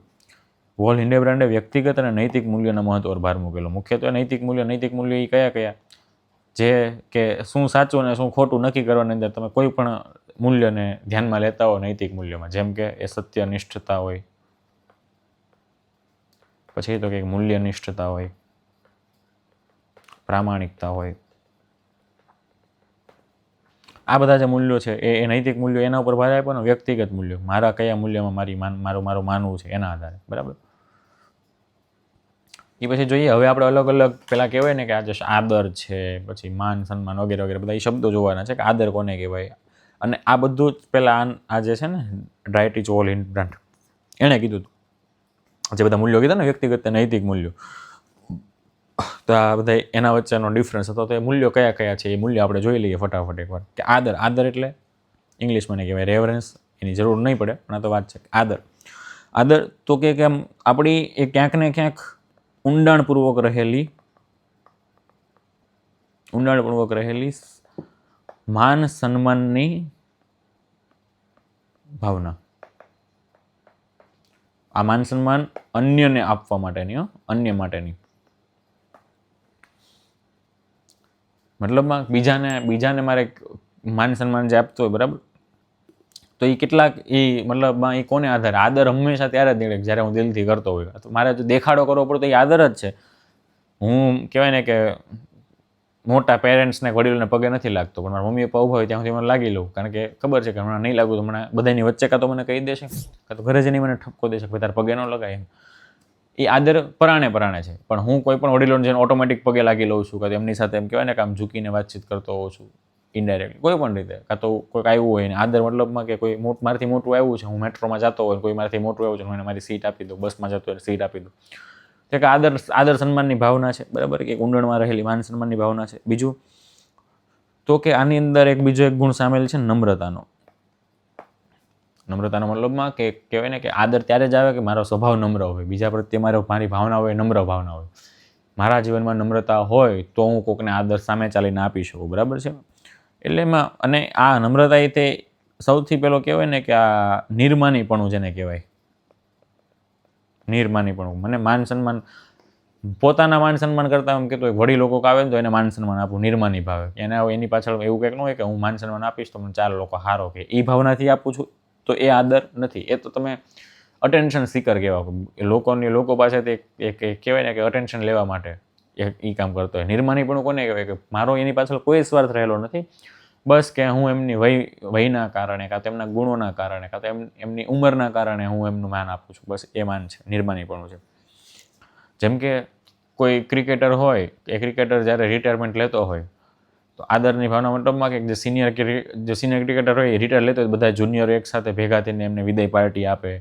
પ્લસ કે તો એ સમગ્ર એવું કોઈ કેમ્પિયન કાં તો એવું કોઈ સોશિયલ મીડિયામાં કોઈ ટ્રેન્ડ નવો લાવે કે જેનાથી બધા જ લોકો એને ફોલો કરે. અને શું થાય કે એને એક એમ સન્માનની ભાવના બતાવે. ઉદાહરણ લેવું હોય તો હમણાં એક ઓડિશાની અંદર એક સ્કૂલના શિક્ષક, સરકારી સ્કૂલના શિક્ષકની જ્યારે મતલબ નિવૃત્તિ થઈ હતી, તો ત્યારે શિક્ષકોએ બધાએ ભેગા થઈને અને બાળકોએ બધાએ ભેગા થઈને એક સરપ્રાઈઝ પાર્ટીનું આયોજન કર્યું હતું સરકારી શાળાની અંદર. અને એ બાળકો પોતપોતાના કહેવાય ને કે ઘરેથી નાની નાની વસ્તુઓ લઈને આવતા, વેસ્ટમાંથી બેસ્ટ એમ નાના તું મેળા જેવું, આનંદ મેળા જેવું કરી દીધું. એક પટ્ટાવાળા કાકા જેનું કામ બેલ વગાડવાનું હતું, એનું જ્યારે રિટાયરમેન્ટ થતું હતું ત્યારે બધા છોકરાએ શું કર્યું કે ભાઈ જ્યારે છેલ્લો બેલ પાડવાની વાર હતી તેના 10 મિનિટ પહેલાં બધા છોકરાઓ ગ્રાઉન્ડમાં એ બેલ જે પેલો મૂક્યો ને ગ્રાઉન્ડ ફ્લોર પર બેલ હોય તો બેલની આજુબાજુ બધા છોકરા વીંટળાઈ ગયા.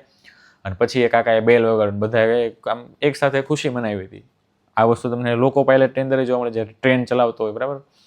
તો જ્યારે એનો છેલ્લો દિવસ હોય કાં તો ફ્લાઇટની અંદર પણ તમને જોવા મળે. વંદે ભારત ટ્રેનની અંદર આવું, વંદે ભારત ટ્રેનમાં ખાસ કરીને જે રિટાયરમેન્ટ હોય ને એ વંદે ભારત જો એ ટ્રેન ચલાવતા હોય તો એ વંદે ભારતમાં જ્યારે જાય ત્યારે અનાઉન્સમેન્ટ કરે, આખી ટ્રેનમાં એક સાથે સંભળાય. ત્યારે ફ્લાઇટમાં આવું આપણને સંભળાય. આદર સન્માનની ભાવના ફ્લાઇટમાં જોવા મળે. કોઈ મોટો માણસ કાં તો કોઈ કહેવાય ને કે એક પબ્લિક ફિગર હોય કે જેનું એક આમ અંદરથી લોકોને એના પ્રત્યે રિસ્પેક્ટ હોય. જેમ કે આ અબ્દુલ કલામ સાહેબ, એમના પ્રત્યે લોકોને માન મર્યાદા હતી જ કે એવું કંઈક નહોતું કે એના કોઈ હેટર જનરલી મળે નહીં આપણને માર્કેટની અંદર. આપણે આખા ભારતભરમાં એવું કોઈ માણસ નહીં હોય કે જે કલામ સાહેબને નફરત કરતું હોય. તો એ જ્યારે રતન ટાટા હતા એમ, તો એ જ્યારે ફ્લાઇટમાં એમ જતા હોય તો ત્યારે પેલો અટેન્ડન્ટ પેલી જાહેરાત કરે અને લોકો પ્રોત્સાહન કાં તો તાળીઓ પાડે, આ છે તે છે વગેરે બધું કરે, બરાબર. એક આદરની ભાવના આવી ગઈ. પછી છે વફાદારી. વફાદારી મતલબમાં કે કોઈ વસ્તુ કે વ્યક્તિ કાં તો કોઈ સંસ્થા, હું આને કેટલા આદર સાથે તો નહીં, પરંતુ કે આમ કેટલા એક નિષ્કપટ ભાવે એની સાથે જોડાયેલો છું કે મને એનાથી સારા પ્રલોભનો પણ આવતા હોય તેમ છતાં હું એમનો પક્ષ ન છોડું. કે જ્યારે મારી પાસે કાંઈ નહોતું ત્યારે એણે મને સપોર્ટ આપ્યો હતો, એવા માણસને હું મારા સારા સમયની અંદર ન છોડી શકું. બસ આ એક વફાદારી બતાવે. વફાદારી આવે એટલે એક એક્ઝામ્પલ તો આપણે પ્રાણીની અંદર તો ફેમસ જ છે કૂતરો. સૌથી વફાદાર પ્રાણી કૂતરો છે. શું કામ કે ભાઈ તમે એને જો તમે યોગ્ય સમય મતલબમાં રોજ તમે 2 વાગે કાં તો 3 વાગે ગમે ત્યારે એને તમે એક સમયે પર્ટિક્યુલર ખાવાનું આપતા હોય તો એ સમયે ત્યાં હાજર હોય, એક આશાની ભાવના લઈને આવ્યું હોય. પ્લસ કે જો તમે તમારા ઘરની બહાર કાંઈ વસ્તુ એને આપતા હોય તો એ રાતે તમારા ઘરની બહાર જ બેઠું હોય, તમારા ઘરમાં કાંઈ આમ તેમ થતું મતલબમાં ચોર બોર આવ્યા હોય, તમે ભલે ને પાલતું નથી કૂતરું, એ બહાર શેરીનું રખડતું કૂતરું છે, પણ તમે એને ખાવાનું આપો છો તો એ તમારા ઘરનું ધ્યાન રાખશે. તમારા પરિવારના સદસ્ય કોઈ પણ હોય તો એ ભોગશે, આ છે તે છે. ખાસ કરીને રાતના સમયે, દિવસે તો ન કરે, રાતના સમય કરશે. બીજું કંપની પ્રત્યેની વફાદારી. જેમ કીધું એમ કે ભાઈ એ કોઈ એક કંપનીમાં જ્યારે શરૂઆત કરી લો ને એ કંપનીમાં જોડાયેલા હોય અને આપણા ખરાબ ટાઈમની અંદર એ કંપની આપણને પગાર વગારા સારા, આપણને કંઈ જોબ ન મળતી હોય, કોઈ કંપની આપણને જોબ આપે એ પણ ખૂબ સારા પગારે, પછી આપણને કંઈક બીજા સારા પગારે જોબ મળતી હોય અને આપણે જોબ છોડી દઈએ કાંઈ પણ પહેલાં વાતચીત કર્યા વગર. હા, તમને જો તમારું વળતર પૂરતું નથી મળતું સમય પ્રમાણે તમે છોડો છો તો એ વફાદારી સાથે એને કંઈ લાગતું ઓળખતું નથી. વફાદારી મતલબમાં કે તમને અહીંયા સારું મળે છે પણ તેમ છતાં તમે બહાર નીકળી જાઓ છો કંપનીને કારણે. શું કામ? ત્યાં બહુ વધારે પડતું મળે છે, જેટલું મળવું જોતું તેના કરતાં વધારે મળે છે અને તમે નીકળી જાઓ, તમે વફાદાર નથી. ઘણી એવી કંપની હોય ને કે 25 વર્ષથી એકનો એક એમ્પ્લોય હોય એની અંદર, તો પછી જ્યારે કંપનીમાંથી રિટાયરમેન્ટ લેતા હોય, જેમ કે BMW અંદર ને મર્સિડીઝની અંદર એવું જોવા મળે છે, જર્મનીની અંદર કંપનીઓમાં ખાસ કરીને. આ બંને કંપની એવી છે કે જે ત્યાં પોતાની કંપનીમાં 20 વર્ષ કરતાં વધારે સમય માટે ત્યાં જોબ કર્યું હોય તો જ્યારે એ રિટાયરમેન્ટ થાય ત્યારે એમના દ્વારા જે આ લક્ઝરી ગાડી કહેવાય BMW અને મર્સિડીઝ, તો એ એમને એક ભેટ સ્વરૂપે આપવામાં આવે, યાદગીરી સ્વરૂપે આપવામાં આવે, કાં તો એમને ફ્લેટ આપવામાં આવે. રિલાયન્સ ઇન્ડસ્ટ્રી ખાસ કરીને એવું કરે છે કે એની સાથે જે જોડાયેલા લોંગ ટર્મથી જોડાયેલા સદસ્યો હોય એમના છે, તો કાં તો એમને કહેવાય ને કે શેર હોલ્ડિંગ નાની એમથી એક ભેટ સ્વરૂપે આપે, કે રિલાયન્સના શેર આપે ભેટ સ્વરૂપે. અને બહુ મોટા પોઝિશન પર હોય અને ત્યાંથી ઘણા સમયથી જોડાયેલા હોય તો વિલા ના છે તે છે બધું આપે. મતલબમાં કહેવાનો ભાવ વફાદારી એટલે કે કોઈ પણ પરિસ્થિતિ કે સંજોગોને ધ્યાનમાં લીધા વગર એ માણસ, એ સંસ્થા, એ વ્યક્તિ એની સાથે એ બધી જ પરિસ્થિતિમાં ઊભું રહેવું એ વફાદારી છે. બરાબર છે. ઘણી વખત વફાદારીનો મતલબ એવો થાય કે ભાઈ આપણને ખબર નથી કે આપણે વફાદાર છીએ કે નહીં, પણ આપણે હોઈએ. જેમ કે તમારે ગમે એમ થાય, કોઈ માણસ હોય કે ભાઈ હું ખોટું નહીં જ બોલું, કાંઈ પણ થાય હું ખોટું નહીં જ બોલું, તો એ એક પોતાના મૂલ્યો પ્રત્યે વફાદાર રહેલો છે. આપણે એવું કહી શકીએ કે પોતાનું જીવનનું અંદર મૂલ્ય ક્યારેય ખોટું બોલ્યો નથી, તો એ ગમે ત્યારે એનામાં મેં તમને એક બીજું એક્ઝામ્પલ આપ્યું હતું કે ભાઈ આપણે ક્યાંય પણ બહાર જતા હોય, કાં તો અંદર ઘરની બહાર જતા હોય તો કાં તો કોઈકને પહેલી વાર મળતા હોય તો આપણે જય શ્રી કૃષ્ણ એવું કે ઘણાને ટેવ હોય બોલવાની, તો એ કેમ કે એ સબકોન્શિયસ માઇન્ડની અંદર ક્યાંક રહેલી છે, બહાર જતા ઓટોમેટિક મોઢામાંથી નીકળે છે. એના જેવું હોય કે ભાઈ કોઈ કીધું ને કે હું અને એને કાંઈ પણ તમે પૂછો તો કોઈ ભોળું માણસ આપણે કે આ બહુ ભગવાનનો ભગવાન જો ભોળો માણસ છે, ભગવાનનું માણસ છે, એ હું કામ એને કહેતા હોય કે પણ એને ગમે એટલી પેલી ખરાબ પરિસ્થિતિમાં મૂકો તોય ભલે, કોઈ પણ સારી પરિસ્થિતિમાં મૂકો તોય ભલે, એના મોઢામાંથી સત્ય જ નીકળતું હોય, બરાબર. તો એ એક વફાદાર છે, પોતાના મૂલ્યો પ્રત્યે વફાદાર છે, એવું કહી શકીએ આપણે. એના પછી છે જવાબદારીની જાગૃતિ, અવેરનેસ ઓફ રિસ્પોન્સિબિલિટીઝ. મારી જવાબદારી શું છે એ પ્રત્યે હું જાગૃત હોઉં. એને જવાબદારીની જાગૃતિ નથી તો ગુજરાતીમાં એવું લઈ લીધું છે, મતલબ કે આપણી જવાબદારી પ્રત્યેની જાગૃતિ. અહીંયા પ્રત્યે એવો શબ્દ લગાડી દેવો,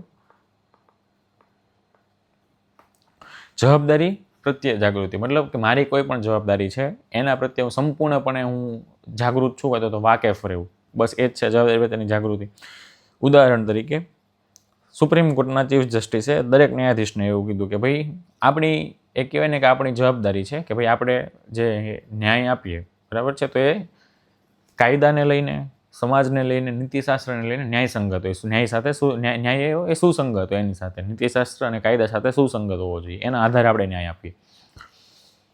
પણ એક બીજી જવાબદારી એવું છે કે મેં જે ન્યાય આપ્યો છે એ જનમાનસ સુધી પહોંચે. હવે આના માટે આપણને ખબર છે કે સુપ્રીમ કોર્ટની અંદર પ્રોસિડિંગ્સ થાય છે બધી ઇંગ્લિશમાં થાય છે, જજમેન્ટ આવે ઇંગ્લિશમાં આવે છે.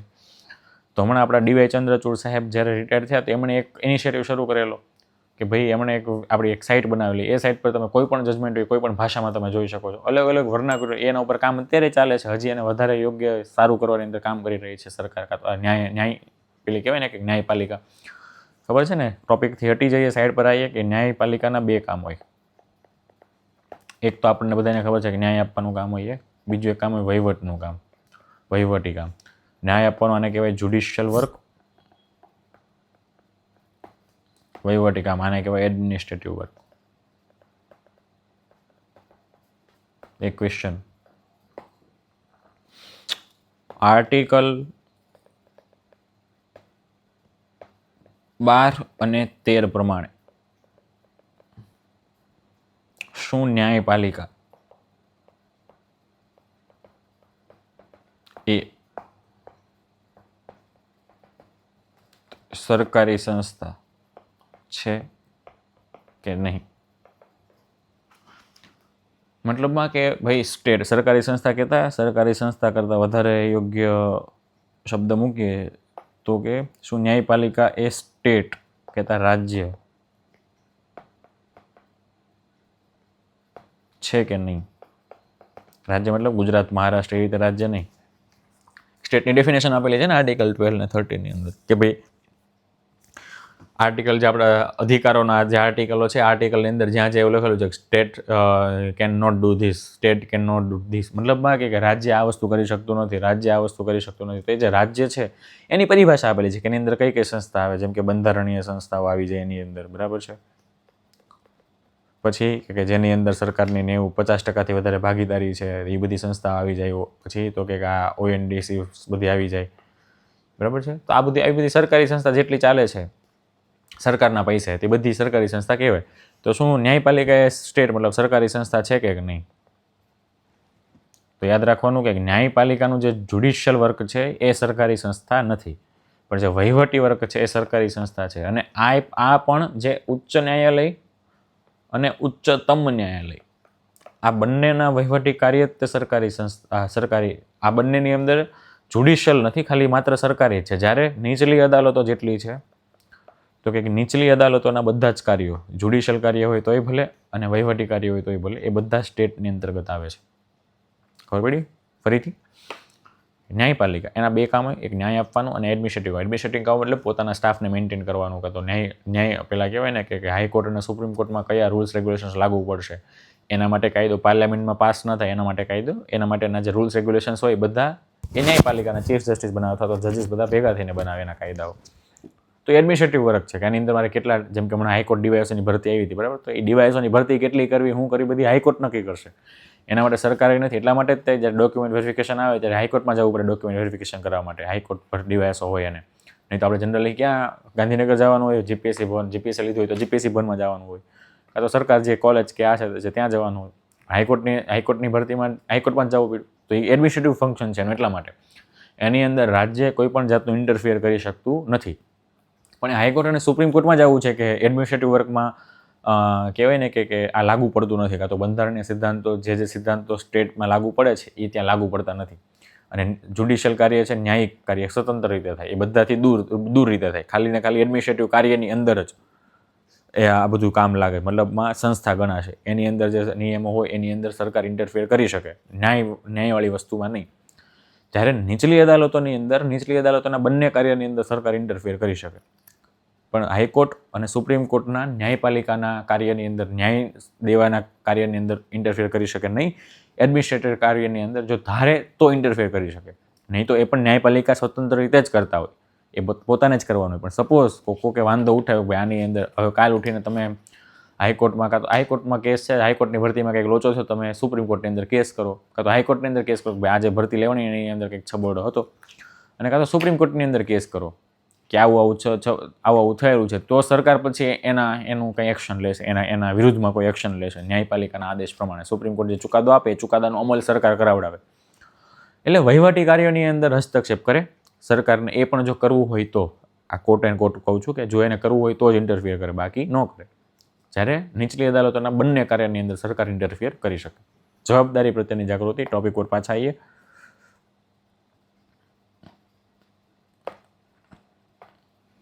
બરાબર, જવાબદારી પ્રત્યેની જાગૃતિ મતલબ કે મારી જેટલી જવાબદારી છે એના પ્રત્યે હું સંપૂર્ણપણે વાકેફ હોવો જોઈએ. જેમ કે ન્યાયની કે કહેવાનો ભાવ એવો હતો કે ન્યાય દેવાની જવાબદારી અથવા તો ન્યાય સુસંગત જવાબદારી છે ન્યાયાધીશોની છે.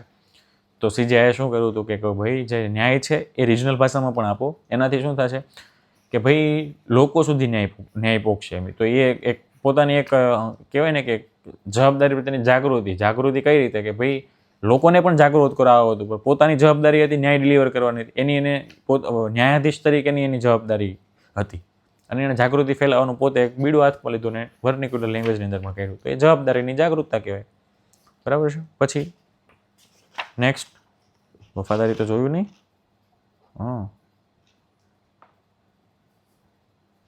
સત્યતા. ઓકે, સત્યતા તો આપણે જોયેલું છે. સત્યનિષ્ઠતા, હંમેશા સત્યતા અથવા તો સત્યનિષ્ઠતા મતલબમાં સત્યનું બે હોય, બે ભાગ પડે. એક તો સત્ય બોલવું, બીજું છે સત્યનું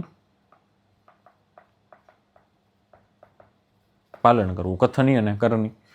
તો કે વેરાસિટી જે સત્યતા છે એ સત્યના કહેવાય ને કે સત્યના કહેવા સાથે સંબંધિત છે. હંમેશા સત્ય બોલવું, સત્યના પાલન કરવું એ સત્યનિષ્ઠતા છે.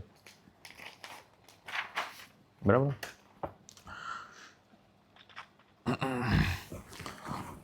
એક મસ્તનો કોટ છે કે એક સત્યવાદી વ્યક્તિ માત્ર એક મહાન નૈતિક અવમૂલ્યનનું મૂર્ત સ્વરૂપ નથી, પરંતુ તે તેના સમગ્ર વ્યક્તિત્વમાં વિકલાંગ છે. એક સત્યવાદી વ્યક્તિ એક અસત્યવાદી વ્યક્તિ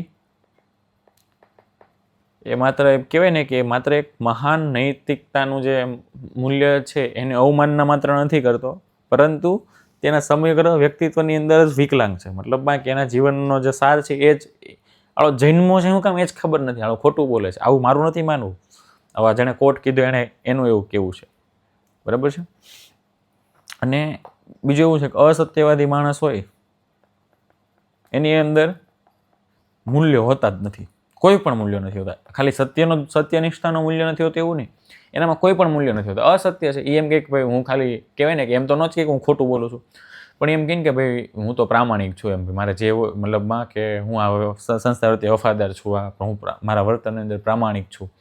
આવા કોઈ પણ વસ્તુ એ કહેતો એને વાત ઉપર કોઈને વિશ્વાસ આવે નહીં, કારણ કે અસત્યવાદી માણસના એનામાં કોઈ મૂલ્ય જ નથી હોતું, એટલે જ એ અસત્યવાદી છે. જો એનામાં કંઈક મૂલ્ય હોત તો એ તો સત્યવાદી હોત. સત્યતામાં બીજું કંઈ સમજાવવા જેવું નથી, બસ ખાલી કહેવાનું એમ છે કથની અને કરની ફરક. સત્યતા મતલબમાં કે સત્ય બોલવાની ભાવના, હંમેશા સત્ય કહેવાની ભાવના અને સત્યનું પાલન કરવાની ભાવના, એ સત્યનિષ્ઠતા થઈ ગઈ. બંનેમાં કાંઈ ઝાઝો ડિફરન્સ નથી, પણ આ તો અલગ અલગ આપણે ગુણો જોતા હતા એટલે સત્યને પણ લઈ લીધું. સદગુણ, આનું આખો આપણે વર્ચ્યુ એથિક્સ કરીને આખી એક નીતિશાસ્ત્રની એક શાખા આપણે આખી લગભગ પહેલાં કાં તો બીજા લેક્ચરની અંદર જોયેલી છે, યાદ ના હોય તો જોઈ લેવું. એની અંદર 4 જાતના પેલા સદગુણ કીધેલા હતા. 4 સદગુણ હતા, કયા કયા હતા? જો યાદ ન હોય તો વિડીયોને અહીંયા જ અટકાવીને પહેલાં એ જોઈ આવો. કીધું તો રિવાઇઝ કરી રાખજો, આગળ બધું ભેગું થશે. 4 ગુણો હતા. એ 4 ગુણ કયા કયા હતા હું નહીં કહું. સદગુણ. હવે સદગુણ કોને કોને, સદગુણની વ્યાખ્યા શું? કે સદગુણ આપણે કોને કહેવાય? તો કે સદગુણ એટલે કે શું સાચું, ફાયદાકારક અને નૈતિક રીતે સકારાત્મક છે એ કરવાની ભાવના. સાચું, ફાયદાકારક અને નૈતિક રીતે યોગ્ય કાં તો સકારાત્મક. કોઈ પણ કાર્યને આ 3 મુખ્ય ગુણોને આધારે કરવાની ભાવના એ સદગુણ છે. ફાયદાકારક પોતાને નહીં પરંતુ સમાજને. સમાજની અંદર એ કેટલોક મારાથી અન્યને, સમાજ કહેતા અન્યને. અહીંયાથી પાછો એક વાત, પરોપકારવાદ, ઉપયોગિતાવાદ, બંનેમાં ફરક શું છે? અને અહીંયા ફાયદાકારકની અંદર કયા વાદનો ઉપયોગ કરવાની વાત કરી, હું કરું છું અત્યારે, બરાબર. સદગુણ મતલબમાં પોતા કરતા અન્યના કલ્યાણને પ્રોત્સાહન આપવાની વાત, બીજાનું કલ્યાણ જોવાની વાત, અન્યના કલ્યાણને પ્રોત્સાહન આપવાની વાત. પછી તો કે અખંડિતતા, પ્રોત્સાહન, અખંડિતતા. અખંડિતતા મતલબ હું કોઈ પણ સંસ્થાની અંદર કામ કરું છું, કાં તો કોઈ પણ સરકારી જાહેર સેવક છું, આર્મીની અંદર કામ કરું છું, નેવીમાં કોઈ પણ સંસ્થાની અંદર હું કામ કરું છું, તો એ સંસ્થા પ્રત્યેની મારી વફાદારી, એ મારી અખંડિતતા થઈ ગઈ, બરાબર. તો અખંડિતતા દર્શાવી. અને કોઈ પણ પરિસ્થિતિ હોય, સારી નબળી, કોઈ પણ પરિસ્થિતિની અંદર હું નૈતિકતાને ન છોડું, બસ એ જ સદગુણ છે, બરાબર છે. કાં તો એ નૈતિકતા જાળવી રાખવાનો જે સિદ્ધાંત છે એના પ્રત્યે પ્રતિબદ્ધ હોવો જોઈએ. એટલી પ્રતિબદ્ધતા સાથે હું મારા કોઈ પણ મૂલ્યોને, આ બધા મૂલ્યોને હું ફોલો કરતો હોય તો એમ કહેવાય કે ભાઈ આ માણસ સદગુણી છે. કાં તો એ જે પાલન કરે, આનામાં જે ગુણો રહેલા છે એ સદગુણો છે, એનામાં એ સદગુણોથી ભરપૂર છે એમ. જેમ કે એનું ઉદાહરણ લેવું હોય તો લઈ લેવાનું કે યુવાન પ્રામાણિક, એક 22-23 વર્ષનો કાં તો 24 વર્ષનો એક યુવાન છે જે IAS બની ગયેલો છે. એ વફાદાર, પોતાની સંસ્થા પ્રત્યે વફાદાર છે, એકદમ પ્રામાણિક છે, ક્યારેય કંઈ લાંચ પાંચ કંઈ લેતો નથી. પછી તો કે કોઈ માણસ જે લાંચ ન લેતો એના પ્રત્યે બધાને એક આદર સન્માનની ભાવના, એના સિનિયર હોય તો એ ભલે, બીજું હોય તો એ ભલે. ઉદાહરણ તરીકે લેવું હોય તો એક સુરતના કહેવાય ને કે કલેક્ટર હતા ડૉક્ટર ધવલ પટેલ, નામ લગભગ તમે સાંભળ્યું હશે. ડૉક્ટર ધવલ પટેલ પોતાની છોકરીને નગર પ્રાથમિક શાળાઓ એની અંદર એણે ભણાવવા માટે મૂકેલી હતી. અને પોતે એટલા પ્રામાણિક, એમની પ્રામાણિકતા સારી હતી. ઘણા બધાનું એવું માનવું છે કે એની પ્રામાણિકતાના કારણે જ તેમનું ટ્રાન્સફર કરવામાં આવ્યું. ઘણા ખોટા કેસ પણ એની ઉપર કરવામાં આવ્યા. પણ કહેવાય ને કે એ બધી વસ્તુ અલગ છે. પણ એક કહેવાય ને કે નિર્માનીપણાની ભાવના એનામાં હતી, તો એક સદગુણ હતું એવું કહી શકાય. કોઈ પણ માણસ એમને મળવું હોય તો એ અવેલેબલ તો હતા એટલીસ્ટ મળવા માટે. એ તો મને ખબર છે, કારણ કે ત્યારે હું ખુદ એમને કહેવાય ને મળેલો છું. એટલે કહેવાય કે આપણે એને મળવું હોય તો તમે કહેવાય ને કે રિક્વેસ્ટ કરીએ તો એમના સમય એમનો જે રીતે આપણે જે દિવસે ગયા એ જ દિવસે મળે એવું ને એ સમય આપે, ભાઈ આ સમય તમારે મળવું હોય તો મળી લેજો, આટલા સમય માટે અવેલેબલ છે. પછી તો કંઈક એવા ઘણા તમે કલેક્ટરની લોકોએ જોયા હોય તો કંઈક દર મહિને અથવા તો દર અઠવાડિયે એક જનસભાનું આયોજન કરતા હોય. જનસભાનું જનરલી આયોજન એ માણસ વધારે કરતો હોય જે ખુદ પોતે પ્રામાણિક હોય. નગર જનસભાને આવીને લોકોને તો માઇક્રોફોન આપ્યો હોય તે પોતાના ભ્રષ્ટાચારને એક્સપોઝ કરે, તમે જ રૂપિયા ખાતા હતા, આ છે તે. એટલે જે માણસ મતલબ કહેવાય ને કે પ્રામાણિક હોય એ જનસભાનું આયોજન વધારે કરે તો ઓટોમેટિક લોકોમાં એના પ્રત્યે આદરની ભાવના આવવાની છે કે એ માણસને જોઈ કાં તો એનું નામ સાંભળીને એક આદરની ભાવના એનામાં આવે છે. આપણે આદર સૌથી પહેલો જ જોયો તો એ આદરની ભાવના ત્યારે જ ઓટોમેટિક આવવાની છે. માણસ વફાદાર હોય તો, પોતાના કામ પ્રત્યે વફાદાર હોય તો, બરાબર. પછી છે સામાજિક પ્રભાવ, સોશિયલ ઇન્ફ્લુઅન્સ. નવો ટોપિક છે અહીંયાથી, બરાબર. પેલા ગુણો અત્યારે અહીંયાથી પૂરા. સોશિયલ ઇન્ફ્લુઅન્સ મતલબમાં કે એ રીતનો ઉલ્લેખ કરે છે કે જેમાં વ્યક્તિઓ અને જૂથો સભાનપણે અથવા તો અચેતનપણે અન્યના વલણ, માન્યતા, વર્તનને અસર કરે છે. એક સોશિયલ મીડિયા ઇન્ફ્લુએન્સર લઈ લો. સોશિયલ મીડિયા ઇન્ફ્લુએન્સર સામાજિક પ્રભાવ કરતા ઇન્ફ્લુએન્સર જ છે કે ભાઈ આપણો કોઈ અભિનેતા હોય, એ ખુદ વિમલ ખાતો હોય તો એક સામાજિક પ્રભાવ એનાથી એક સોશિયલ ઇન્ફ્લુઅન્સ શું પડે કે ઇન્ફ્લુઅન્સ લોકોને કહી શકે ને કે એને ઘણા લોકો જોતા હોય, તેને લોકો જોઈને ના ખાતા હોય તો ખાવાનું શરૂ કરે, દારૂ ના પીતા હોય તો પીવાનું શરૂ કરે, કારણ કે પિક્ચરની અંદર પોતાનો ગમતો જે અભિનેતા હોય એ ખુદ હાથમાં ગ્લાસ લઈને આમ સીપ મારતો હોય તો એને જોઈને ગમતો હોય, બોલાય કર્યું આવું કર્યું. જેમ કે પેલું કયું KGF મૂવી છે રોકીભાઈ વાળું, પેલા બીડી નથી પેલા સાયલેન્સરથી જગાવવાની હતી, એને ઘણા જોઈ નથી અખતરા કરવા જતા હોઠ દજાડીને આવતા. એને જેવું હોય સામાજિક મતલબમાં સભાનપણે અથવા તો અચેતનપણે કે એમની એ લોકોએ પેલી આપે જ છે ને હારે કે ભાઈ ધૂમ્રપાન એ સ્વાસ્થ્ય માટે હાનિકારક છે, એવી ટેગલાઈન અંદર લખાઈને જ આવે છે. જાણતા કે અજાણતા ગમે એ રીતે સામેવાળાને એક કાં તો સમાજ હોય તો એ ભલે, વ્યક્તિઓ અથવા તો જૂથો, એટલે મતલબ ઇન્ડિવિજ્યુઅલ હોય તો એ ભલે, કાં તો જૂથો એટલે આખો સમાજ હોય તો એ ભલે, કે એને જેટને અસર કરે છે, એના વલણ એની માન્યતાને ચેન્જ કરે છે, એના વર્તનને ચેન્જ કરે છે. તે જાહેરાત મતલબમાં કે આ બધી અલગ અલગ જાહેરાતો બધી સોશિયલ મીડિયામાં જાહેરાત થતી હોય, બોર્ડ બેનરની અંદર જાહેરાત થતી હોય, પછી પેલા કહેવાય ને કે વોશિંગ પાવડર હોય એની અંદર એ નથી બધા હીરોઈનો પકડીને બેઠા હોય, પછી કોઈ પણ જાતનું પેલું જ્યુસ હોય, ફ્રૂટ જ્યુસ હોય તો એની ઉપર એના આધારે તે જાહેરાત, પછી આંતર વ્યક્તિગત પ્રભાવો, પછી તો કંઈક સમૂહ માધ્યમો, સાથીદારોનું દબાણ, પોતાની પાવર શક્તિ, કે કહેવાય ને કે બોલિવૂડમાં ભાઈ કી ચલતી, કયા ભાઈની વાત કરું છે તો હું કહીશ નહીં, પણ ભાઈ કી શક્તિ, પાવર એટલો એની પાસે છે. પ્રચાર પ્રસાર, પછી બ્રાન્ડ એમ્બેસેડર, આત્મબ્રાન્ડ મતલબમાં કે એમ કહેવાય ને કે પેલું રોકીમાં નથી કે બ્રાન્ડ હોય એના જેવું, એવા અલગ અલગ બધા અલગ અલગ સ્વરૂપો દ્વારા કે કોઈ પણ એક માણસ જેમ કે કોઈ એક વસ્તુનો પ્રચાર પ્રસાર કાં તો બ્રાન્ડ એમ્બેસેડર, આ વસ્તુ खुशबू गुजरात की, कभी कुछ दिन तो गुजारो गुजरात में, કેમ અમિતાભ બચ્ચન એ બ્રાન્ડ એમ્બેસેડર છે. તો એક પોઝિટિવ વે છે કે ભાઈ ગુજરાતની સંસ્કૃતિને બહાર જાહેરાત કરે છે, એક સામાજિક પ્રભાવ, સોશિયલ ઇન્ફ્લુઅન્સ એવો કરે છે ભાઈ તમે આવો ટુરિઝમમાં આવો, આ વગેરે વગેરે. એક પોઝિટિવ અભિનેતાને એક પોઝિટિવ વલણને જોયું.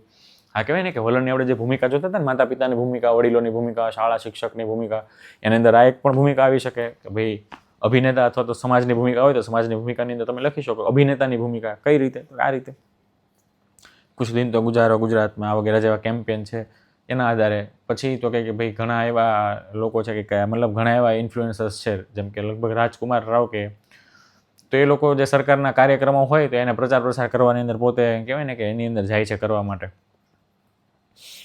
પછી તો કંઈક સામાજિક પ્રભાવનો પ્રકારો, તો હર્બર્ટ કેલમેનનો સામાજિક પ્રભાવ નામ યાદ રાખવાનું છે. પછી હેરોલ્ડ ગેરાર્ડનો સામાજિક પ્રભાવ, આ નામ યાદ રાખવાનું છે અને એની અંદર કયા કયા આવે છે. કારણ કે જ્યારે સામાજિક પ્રભાવ, સોશિયલ ઇન્ફ્લુઅન્સ ઉપર ક્વેશ્ચન આવી ગયેલા છે, સોશિયલ ઇન્ફ્લુઅન્સને વલણ સાથે જોડી દે પછી ક્વેશ્ચન પૂછે, તો એની અંદર તમારે આ બંને ભેગું કરીને હું લખી શકો કે હર્બર્ટ કેલમેનના સામાજિક પ્રભાવના સિદ્ધાંત પ્રમાણે, પછી નામને અંડરલાઈન કરી દો, હાઇલાઇટ કરી દો, ડબલ અવતરણ ચિહ્ન અથવા તો બોક્સ બનાવી દો, માર્ક્સ વધારે મળે. નામના માર્ક્સ એના જેવું છે. કે અનુપાલન, અનુપાલન એટલે કોમ્પ્લાયન્સ ઇંગ્લિશમાં થાય. કોમ્પ્લાયન્સ મતલબમાં કે ભાઈ તમે સામેવાળાના જે મંતવ્યો છે, સામેવાળાનું જે કહેવાનું છે એની સાથે તમે સંમત થાવ, તમને જેમાંથી પોઈન્ટ ગમતા એના કારણે એની સાથે તમે સંમત થાવ. અને સપોઝ કે તમે સામેવાળા સાથે અસંમત પણ છો તો તમે જાહેરમાં ન કે હું તારી યારે અસંમત છું, જાહેરમાં તો તમે એની સપોર્ટમાં જ રહો, એના સપોર્ટમાં જ રહો, પણ અંદર ખાને આપણને કહેતા હોય ને સરકારની આપણને કોઈક નીતિઓ ગમતી હોય, કોઈક નીતિઓ ના ગમતી હોય, તો આપણને જ્યારે હું સપોઝ કે કોઈ પર્ટિક્યુલર એ પાર્ટી છે, હવે એ પાર્ટીના કોઈ પણ સિદ્ધાંતો મને વધારે પડતા સિદ્ધાંતો મને ગમે છે તો એ પાર્ટીનો મેમ્બર છું, એ પાર્ટી હારે જોડાયેલો છું, બરાબર. હવે આના કોઈક નેગેટિવ પણ હશે, આના કોઈક નેગેટિવ કોન્સિક્વન્સીસ, નેગેટિવ કાર્યો પણ હશે, તો એની હું જાહેરની અંદર એની સાથે કાંઈ એની ઉપર ટિપ્પણી નહીં કરું, હું અસંમત હશું એની ઉપર, પણ હું જાહેરમાં મારી જે કહેવાય ને કે સંમતતા છે કાં તો જે મારો ઓપિનિયન છે હું જાહેરમાં કોઈ દિવસ નહીં આપું. અનુપાલન છે, કોમ્પ્લાયન્સ છે કે ભાઈ હા તમારી સાથે હું કોમ્પ્લાય કરું છું એના જેવું. પછી છે ઓળખ. ઓળખ મતલબમાં કે ભાઈ તમે કોઈ પણ એવા વ્યક્તિને કાં તો એવા વ્યક્તિથી તમે પ્રભાવિત થાવ કે જેની પસંદ, કે જેને પસંદ આપણે તેને પસંદ કરતા હોય, કાં તો એને આપણે એની માટે તમે એના માટે તમારા આદરની ભાવના હોય. જેમ કે કોઈ એવો માણસ તમારા વિસ્તારમાંથી તમને એને ટિકિટ આપી દીધી, બરાબર, તમને કોઈ એક બી પાર્ટી છે, સપોઝ આ બી પાર્ટી તમને ગમતી જ નથી, હાવ નથી ગમતી, પણ એની અંદર એવો એને કેન્ડિડેટ ઊભો કરી દીધો કે માણસ તમને બહુ ગમે છે, જે માણસ ઊભો કર્યો ને તો એ માણસને જોઈને તમે એની સાથે જોડાવ છો, તો એ એક સામાજિક પ્રભાવ થઈ ગયો કે ભાઈ તમારી પાર્ટીના સિદ્ધાંતો મને નથી ખબર, તમારી પાર્ટી કેવી છે મને નથી ખબર, પણ તમે આજે માણસ ઊભો કર્યો છે ને એ બહુ સારો માણસ છે, તો એ માણસ પ્રત્યેની આદરની ભાવના, કાં તો એ માણસની કહેવાય ને કે તમારી એની ચાહના, એ માણસની ચાહના, એના આધારે તમે એને ઊભો કરો છો, કાં તો એના આધારે તમારું વલણ એ રીતનું થાય છે, કાં તો એમાંથી તમે કંઈક એનો પ્રભાવ તમારા ઉપર પડે છે, તમારા વોટિંગ બિહેવિયર ઉપર, મતદાન ઉપર એ માણસના કારણે પ્રભાવ પડવાનો છે. તો એ મારી ઓળખ થઈ કે એ ઓળખના કારણે હું એને મત આપું છું, બરાબર. પછી છે કે આંતરિકીકરણ. આંતરિકીકરણ એટલે કે કોઈ માન્યતા અને વર્તન હોય, કોઈ માન્યતા, તમારા માન્યતા, કોઈ પણ વિચાર છે, તો એ તમારું વર્તન હોય ને જાહેર અને ખાનગી બંનેમાં દેખાતું હોય, બંનેની અંદર સ્વીકારતું હોય. એની અંદર સારી વસ્તુ હોય તો એ જાહેરમાં સ્વીકારે, ખાનગીમાં સ્વીકારે. ખાનગી અને જાહેરમાં તો એની સારી વસ્તુ સ્વીકારવાનો છે, જે આપણે અનુપાલનમાં જોયું. પણ અનુપાલન અને આંતરિકીકરણમાં એ જ ડિફરન્સ છે કે ઓલાની અંદર જેની અસંમત જ્યાં હોય, જ્યાં એને ગમતું ન હોય, એ વસ્તુ જાહેરમાં નહીં કહે. આંતરિકીકરણનો મતલબમાં કે જાહેર અને ખાનગી બંને રીતે સ્વીકારે છે અને સંમત થાય છે.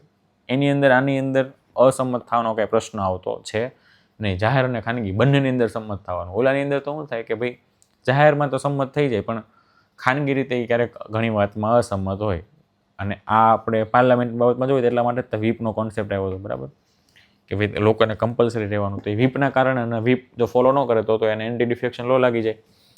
તો ઘણા લોકોને એવું હોય ને કે ભાઈ એને ગમતું ન હોય ડિસિઝન લેવું એ સમયે, એ ડિસિઝન એમને ખરાબ લાગતો હોય, ખોટું લાગતું હોય. જેમ કે આ પહેલાં આપણે ખેડૂત કાયદાઓ આવ્યા, તો ખેડૂત કાયદાને પાસ કરવાની અંદર જે લોકો પ્રોપર ખેડૂત રિજનમાંથી આવતા હતા, જે સાંસદો કાતો તો જે લોકો ખેડૂત રિજનમાંથી આવતા હતા, એ લોકોને નહોતું ગમતું, પણ પાર્ટીની વિપ હતી એટલા માટે એને મતદાન કરવું પડ્યું હતું પોઝિટિવ સાઈડમાં. તો એવું કહેવાય કે આમ જાહેરમાં એ સંમત જ હતા, પણ અસંમત, ખાનગીમાં અસંમત પણ હતા કે મારે આવું નહોતું કરવું. પણ જ્યારે આંતરિકીકરણ કોને કહેવાય, મેં એને એકદમ ઇન્ટરનલાઇઝ કરી નાખ્યું કે ભાઈ હવે બસ જે છે એ આ જ છે, સર્વત્ર આ જ છે. ક્યાં કહેતા હતા અમેરિકા, એનું મેં તો મીમ જોયું હતી, પ્યોર મોદી પગલું માણસ છે. તો કહેવાય ને કે એ જાહેર ખાનગીમાં બંને રીતે સંમત હતો, એ ક્યારેય અસંમતિની યારે થવાનો જ નથી. તો એ હર્બર્ટ કેલમેનનો સામાજિક પ્રભાવના 3 મુખ્ય ભાગ હતા. એના પછી છે હેરોલ્ડ ગેરાર્ડનો સામાજિક પ્રભાવ. હેરોલ્ડ ગેરાલ્ડે સામાજિક પ્રભાવ વિશે શું કીધું હતું? માહિતીલક્ષી પ્રભાવ પુરાવા તરીકે બીજા પાસેથી માહિતી સ્વીકારવાનો પ્રભાવ છે. મતલબમાં કે ભાઈ કાંઈ પણ પસંદ કે ના પસંદ, મારી પાસે જે માહિતી છે સામાજિક પ્રભાવ, મતલબમાં કે ભાઈ આ માણસ બહાર આવો છે, અંદર આવો છે, એની માહિતીના આધારે એનો પ્રભાવ પડે છે. એ ડેટા એના આધારે પ્રભાવ પડે છે. ઓળખના આધારે કાં તો એના આધારે નથી પડતો. ઇન્ફ્લુઅન્સ કોના આધારે થાવ છે? માહિતીના આધારે. માનક પ્રભાવ અન્યની સકારાત્મક અપેક્ષાઓને અનુરૂપ થવાનો પ્રભાવ છે. બીજું છે માનક પ્રભાવ. માનક ઓકે, હેરોલ્ડના બે પ્રભાવ, એક માહિતીલક્ષી પ્રભાવ અને બીજો છે માનક પ્રભાવ. માનક પ્રભાવ મતલબમાં કે પસંદ થવાની જરૂરિયાત, બરાબર, એના આધારે પસંદ થવાની જરૂરિયાત, મારી જરૂરિયાત શું છે, માનક પ્રભાવ. એટલે કે આ માણસને સિલેક્ટ કરો પાછળમાં, કાં તો આ માણસ મારા કોઈ પણ મૂલ્યોને કાં તો મારા વર્તનની અંદર કાંઈ પણ જાતનો એક બહારથી પ્રભાવ પાડે છે, બરાબર, તો એની જરૂરિયાત કે ના, એ માણસની જ્યારે મારે જરૂરિયાત હોવી જોઈએ. તો જેમ કે કોઈ નેતા ચૂંટણી પહેલાં, મારે પૈસાની જરૂર છે, કોઈ નેતા ચૂંટણી પહેલાં પૈસાનું વિતરણ કરતો હોય, મારી જરૂરિયાત સંતોષાય ગઈ. બીજું તો કે મારે આવકનો દાખલો કઢાવવો છે, નીકળતો છે નહીં, હું કોઈ નેતાને હોય કે તો મારું કોઈ પણ જાતનું સરકારી કામ હોય, મારું સરકારી કામ થતું નથી, હું કોઈ નેતા પાસે જાઉં અને એ નેતા મારું એ સરકારી કામ કરાવડાવી દે, તો મારી જરૂરિયાત સંતોષાઈ ગઈ. તો એના કારણે હવે એનો પ્રભાવ મારા ઉપર પડશે. પછી જે કાંઈ પણ કહીને મારે, તો હું માનું કે ભાઈ હાલ મારું કામ એ કરે છે ને, મારું કામ કરે છે એટલે હું એના પ્રત્યે ધીમે ધીમે વિશ્વાસની ભાવના મારી કેળવો. એક સ્લીપર ઇફેક્ટ કરીને કોન્સેપ્ટ આવશે.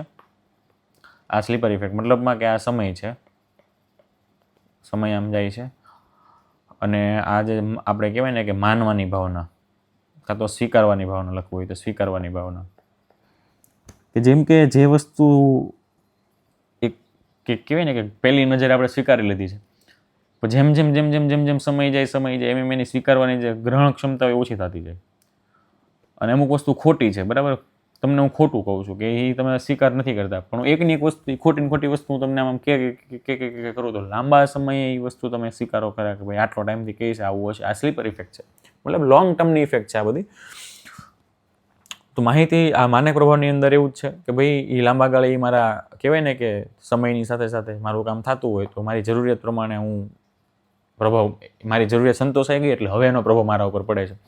અને માહિતીલક્ષી પ્રભાવ એટલે કે ભાઈ જ્યારે મારે આમ કહેવાય ને કે આમ સાચા હોવાની જરૂરિયાત, કે માહિતીના આધારે હું સાચો છું, ખોટો છું, કાં તો સામેવાળો સાચો છે કે ખોટો છે, એ માહિતીના આધારે મારી ઉપર એનો પ્રભાવ પડે. મારી પાસે આટલી માહિતી કોઈ માણસ પ્રત્યેની કાં તો કોઈ પ્રોડક્ટ પ્રત્યેની, કોઈ સંસ્થા પ્રત્યેની માહિતી મારી આવી ગઈ છે. હવે એ સંસ્થા કાંઈ પણ કરતી હોય એને એ માહિતીના આધારે મારો પ્રભાવ પડે કે ઓકે, આ નિર્ણયની અંદર મેં ક્યાંક વાંચ્યું છે કે ભાઈ એક્સ કંપની છે, એક્સ કંપની એની આ પ્રોડક્ટ સારી છે. કોઈ પણ એક પ્રોડક્ટ લઈ લો કે એની એ પ્રોડક્ટ આ એક નંબરની પ્રોડક્ટ છે, ઘણી સારી છે, મારી પાસે માહિતી આવી ગઈ. તો હવે આ પ્રોડક્ટ જે વાપરતું હશે, કાં તો જે લોકો આનું બ્રાન્ડ એમ્બેસેડર હશે, કાં તો જે માણસ આ પ્રોડક્ટ માર્કેટની અંદર વેચતો હશે, મને એમ લાગશે કે નહીં, આ પ્રોડક્ટ સારી છે, આ લેવી જોઈએ, એટલે હવે આની દુકાનમાં મળે છે. મેં ધાર્યું હતું પ્રોડક્ટ સારી છે, આ જે વેચતો છે માણસ સારો જ હશે, કાં તો એને પ્રત્યે મારી એક સહજ ભાવના કેળવાય. અને સપોઝ કે કોઈ એક પ્રોડક્ટ ખરાબ છે, એ જ કંપનીની બીજી પ્રોડક્ટ ખરાબ છે, કાં તો અન્ય કંપનીની પ્રોડક્ટ સેમ પ્રોડક્ટ ખરાબ છે. જેમ કે બોડી લોશન લઈ લો, એક કંપનીનું બોડી લોશન મને ગમે છે, જે માણસ જે દુકાનવાળો વેચતો હશે, તો પછી મારે જ્યારે બીજી વસ્તુ લેવી હશે, તો ત્યારે હું મારી પહેલી પસંદગી એ દુકાન હશે. ભાઈ ત્યાં હું કહેતો ને તે એક ટ્રસ્ટેબલ વસ્તુ બધી વેચે છે. તો માહિતીના આધારે ભવિષ્યમાં માહિતી ખોટી આવે, કાં તો એના વિશે ખરાબ ન્યૂઝ આવવાનું આવે, તો માહિતી મારી પાસે આવી ગઈ કે ભાઈ આ કંપનીએ ખોટું કર્યું, આ કંપનીની વસ્તુની અંદર આવું હોય છે, તો ભવિષ્યમાં એ કંપનીની જે વસ્તુ પદાર્થ છે એનાથી હું થોડોક આકર્ષાઈશ નહીં, ઓછો આકર્ષાઈશ, બરાબર, આકર્ષાઈશ નહીં. મારી પાસે માહિતી આવી ગઈ કે એ વસ્તુ ખોટી છે, તો એ માહિતીના આધારે સામાજિક પ્રભાવ પડે, સોશિયલ ઇન્ફ્લુઅન્સ થાય. એના પછીનો એક બીજો ટોપિક છે સમજાવટ. આ ખબર પડી કે હેરોલ્ડ ગેરાર્ડનો સામાજિક પ્રભાવ. ફરીથી એકવાર જોઈ લઈએ ફટાફટ. એક તો માહિતીલક્ષી પ્રભાવ. મારી પાસે કોઈ માહિતી છે, એના આધારે મારી ઉપર એનો પ્રભાવ પડે છે. સપોઝ કે એની સકારાત્મક માહિતી, એની કોઈક સારી વાત મને ખબર છે, તો હું એ પ્રોડક્ટ વાપરીશ, એ પ્રોડક્ટ લઈશ. તો જેની નકારાત્મક, કાં તો માર્કેટમાં એની ખરાબ વાત સાંભળવા મળી, તો હું એ પ્રોડક્ટને અવગણીશ, કાં તો એ પ્રોડક્ટ જે વેચતું છે એનાથી હું થોડોક દૂર આવીશ, કાં તો એ પ્રોડક્ટનો હું સ્વીકાર નહીં કરું. પછી છે માનક પ્રભાવ, અન્યની સકારાત્મક અપેક્ષાઓ. આ તો તમને ખબર પડી જશે, અન્યની સકારાત્મક અપેક્ષાઓ કઈ રીતે પેલી કહેવાય ને કે આપણા સોશિયલ ઇન્ફ્લુઅન્સ, મતલબ સામાજિક પ્રભાવ આપણી ઉપર પાડે છે. પસંદ થવાની જરૂરત, મારી જરૂરિયાત પ્રમાણે મારું કોઈ કાર્ય કરી દેતું હોય, મારી જરૂરિયાતને સંતોષતું હોય, તેનો પ્રભાવ મારા જીવનમાં પડે, બાકી ના પડે. ઉદાહરણ જો લેવું હોય તો ઉદાહરણ લઈ લઈએ કે ભાઈ સરકાર છે, કોઈ ચોક્કસ એક નિયમ બનાવે છે, કાયદો બનાવે છે, બરાબર. સરકાર છે એ કોઈ કાયદો બનાવે છે.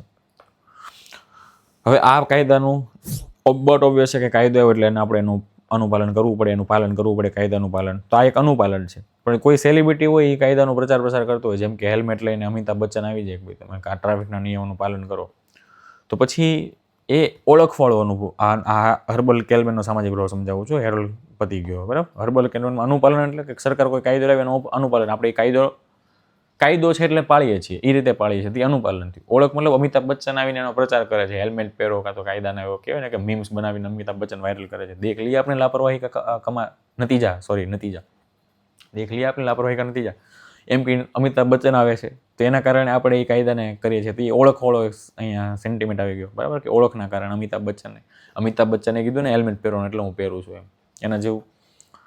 પછી તો કે હું એવું માનું છું કે આ જે કાયદો છે એની ખરેખર અત્યારના સમયમાં જરૂર છે. લોકો વાહન બહુ વધારે વસ્તી વધી ગઈ છે, લોકો બેધડક વાહન ચલાવે છે, ગમે રીતે વાહન ચલાવે છે, એટલે મારે જરૂર છે કે મને રિયલાઇઝ થાય છે વસ્તુ કે આ વસ્તુ હોવી તો જોઈએ. એ આંતરિકીકરણ છે. શું કામ કે ભાઈ હવે મને સમજાય છે કે સમયની માંગ અનુસાર આ વસ્તુ સાચી છે, સરકાર સારું ચલાવી, તો એ આંતરિકકરણ છે. એના આધારે સામાજિક પ્રભાવ એ રીતે ડેવલપ થાય. એના પછી સમજાવટ શું છે? એક નવો ટોપિક છે. જો બ્રેક લેવો હોય તો તમે વિડીયો પોઝ કરીને લઈ લો. ખાલી પાણી પી લો.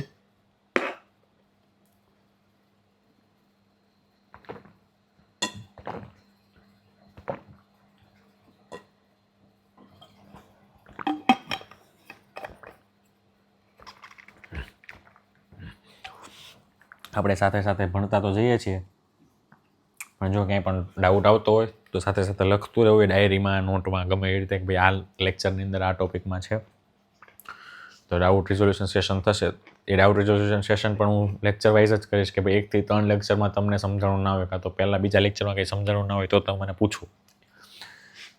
ત્યારે લેક્ચર ડાઉટ રિઝોલ્યુશન સેશન ચાલતું હોય પહેલાં બીજા લેક્ચરનું, ત્યારે તમે સમજાવટનો ટોપિક એનો કે આ નથી સમજાણું, તેનો જવાબ નહીં મળે. અને એવું બને તો એવું એક કામ કરશું કે આપણે એ ગૂગલ ફોર્મ જ સર્ક્યુલેટ કરી દઈશું કે એની અંદર તમારા ડાઉટ્સ બધા પહેલાં મોકલી દેવાના, કે જેથી સેમ ડાઉટ્સ વગેરે બધું હોય તો એકસાથે કમ્બાઈન કરીને 2-3 ટોપિકના ખબર પડે કે ભાઈ સપોઝ કે આ સોશિયલ ઇન્ફ્લુઅન્સવાળો છે તો કોઈક એમ કે મને આનો ખબર નથી પડી, કોઈક મને આ ખબર નથી પડી. તો ઘણી વખત ટોપિક અઘરો હોય તો આપણને તો પછી કે બધાના સેમ ડાઉટ આવતા હોય, કાં તો બધાના એ ટોપિકને લઈને ડાઉટ આવતો તો આખો નવો ટોપિક સમજાવવાની ખબર પડે, એનો ટોપિક પાછો આપણે સમજાવવાની ખબર પડે. તેથી એવું લાગશે તો આપણે ગૂગલ ફોર્મ પણ સર્ક્યુલેટ કરી દઈશું. પણ હા, લખતા જજો. ઘણી વખત એવું થશે, અત્યારે એથિક્સનીમાં કેવું હોય કે વાત જ કરવાની હોય એટલે મજા એવા રાખે, જે લખવાની વાત આવશે ને ત્યારે નહીં લખાય. એટલે જ્યાં પણ લખવામાં અટકતા હોય તો ત્યાં ખાસ કહેવાય ને કે વિનંતી, પ્રાર્થના કે લખતા રહેવું, ડાઉટને એવું લખતા રહેવું, જેથી ભવિષ્યની અંદર ભૂલાઈ ન જાય કાળું આ પૂછવાનું હતું ને રહી ગયું, કોર્સ પૂરો થઈ ગયો. બરાબર. હવે જોઈએ સમજાવટ. સમજાવટ મતલબમાં તર્કસંગત માધ્યમો દ્વારા લોકોને કોઈ વિચાર, વલણ કે કાર્ય અપનાવવા તરફ સભાનપણે માર્ગદર્શન આપવાની પ્રક્રિયા. લોજિકલ આર્ગ્યુમેન્ટ સાથે મારે એને સામેવાળાને સમજાવવો. લોજિકલ આર્ગ્યુમેન્ટ આધારે મારે સામેવાળાના મૂલ્યોની અંદર ફેરફાર કરવો, એના વલણમાં, એના વિચારસરણીમાં, એના કાર્યની અંદર. હવે એ કાર્યને અપનાવવા માટે હોય તોય ભલે, કાર્યને છોડવા માટે હોય તોય ભલે. ઉદાહરણ ધૂમ્રપાન, કે ભાઈ એને કહેવાય ને કે એમને લોજિક આપતો રહો, અમુક આવું થાય ભાઈ, તો હવે તો ધૂમ્રપાન છોડી દે. તો આ સમજાવટ એ રીતે થઈ. પોઝિટિવ વાતમાં જે રીતે નેટવર્ક માર્કેટિંગવાળા કરે, પરસ્યુએશન કરે આપણને, એવા પરસ્યુએટ કરે જોરદારના. ફાયદા તો એટલા LIC વાળો, જેમ કે કોઈ પણ ઇન્સ્યોરન્સ કંપનીવાળા, એટલા બધા ફાયદા કહી દે કે આપણે આ તો લેવું જ જશે, આ નહીં લે તો શું થાય. એના જેવું તર્કસંગત, પાછા લોજિક સાથે વાત કરતા હોય, ખોટું ના હોય. હા, આપણી પરિસ્થિતિના આધારે ભલે ના હોય, પણ એ જે લોજિક આપતા એ ખોટું ન હોય. ઘણા પાસે આવડત હોય, સાચાને ખોટું કરી દે, ખોટાને સાચું કરી દે, તોય સામેવાળાને મજા. એના જેવું હોય કે ભાઈ એ કહેવાય ને, આને વાકચાતુર્ય કહેવાય. સમજાવટમાં સૌથી વધારે વાકચાતુર્ય કામમાં લાગે. પરંતુ જ્યારે આન્સર લખવાનો થાય ત્યારે પહેલો શબ્દ આવો લખો, તર્કસંગત માધ્યમો દ્વારા. આપણે સોશિયલ ઇન્ફ્લુઅન્સની અંદર જોયું હતું કે સભાનપણે અથવા તો અચેતનપણે. સભાનપણે મતલબ ભાનમાં રહીને કરતા હોય, અથવા તો અચેતનપણે. અચેતનપણે મતલબ આપણે કહેવાય ને કે જાણતા અજાણતા કહીએ, એ સભાનપણે અચેતનપણે મતલબ જાણતા કે અજાણતા, એના જેવું. પણ આ સભાનપણે માર્ગદર્શન આપવાની પ્રક્રિયા છે. એક સાંકેતિક પ્રક્રિયા તરીકે વ્યાખ્યાયિત કરી શકાય કે જેની અંદર સંચારકર્તાઓ મુક્ત પસંદગીના વાતાવરણમાં સંદેશના પ્રસારણ દ્વારા કોઈ મુદ્દા અંગેના તેમના વલણ અથવા તો વર્તનને બદલવા માટે અન્ય લોકોને સમજાવવાનો પ્રયાસ કરે છે. સોશિયલ ઇન્ફ્લુઅન્સ અને સમજાવટ એ બંને વસ્તુ અલગ અલગ છે. કઈ રીતે? સોશિયલ ઇન્ફ્લુઅન્સ છે તો એ ખાલી ને ખાલી તમને તમારું આખું ચેન્જ કરવા માટે જ નથી. સોશિયલ ઇન્ફ્લુઅન્સ એના કામ કરવા માટે કરે છે, એમ કે એને કરવાનું છે. જેમ કે મૂવી હું કામ બહાર પડે છે, એ લોકોને કમાણી કરવી છે. તમે જોવા જાઓ, તમે જે ટિકિટ દઈને પૈસા છે એનાથી એનું કલેક્શન થાય, પૈસા કમાવા માટે કરે છે. એનાથી તમે આડકતરી રીતે ઇન્ફ્લુઅન્સ રહો છો. KGF મૂવીનો મેઇન મોટિવ તમને બીડી પીતા શીખવાડવાનો નહોતો. એનો મેઇન મોટિવ હતો પૈસા કમાવાનો, જે એ કમાણી. જ્યારે સમજાવટનો મુખ્ય ઉદ્દેશ્ય હોય કે તમારા જે મૂલ્યો છે એને ચેન્જ કરવાનું, જે તમારા માતા પિતા કે વડીલો ઘરમાં કરતા હોય. પાસે બહેન સમજાવે, કાં તો તમે જેનું માનતો એ માણસ તમને પાસે બહેન સમજાવે, તો એ તમે સમજાવટ છે, એ એક જાતની સમજાવટ છે. બ્રેઇન વોશ કરવું એ પણ એક સમજાવટનો એક પ્રકાર છે. કઈ રીતે? કોઈ પણ એક નાનું છોકરું હોય તેને પાસે બહેન એના ધર્મની, પોતે જે ધર્મ પાળતો એના નેગેટિવ કહેવામાં આવે, અને એની જ વસ્તુ આ ધર્મમાં સારી છે કાં તો અન્ય ધર્મની અંદર સારી છે એવું સમજાવવામાં આવે. અને એ તર્કસંગત, મતલબ એવા લોજિક જ આપી દે. એવું કંઈક નથી.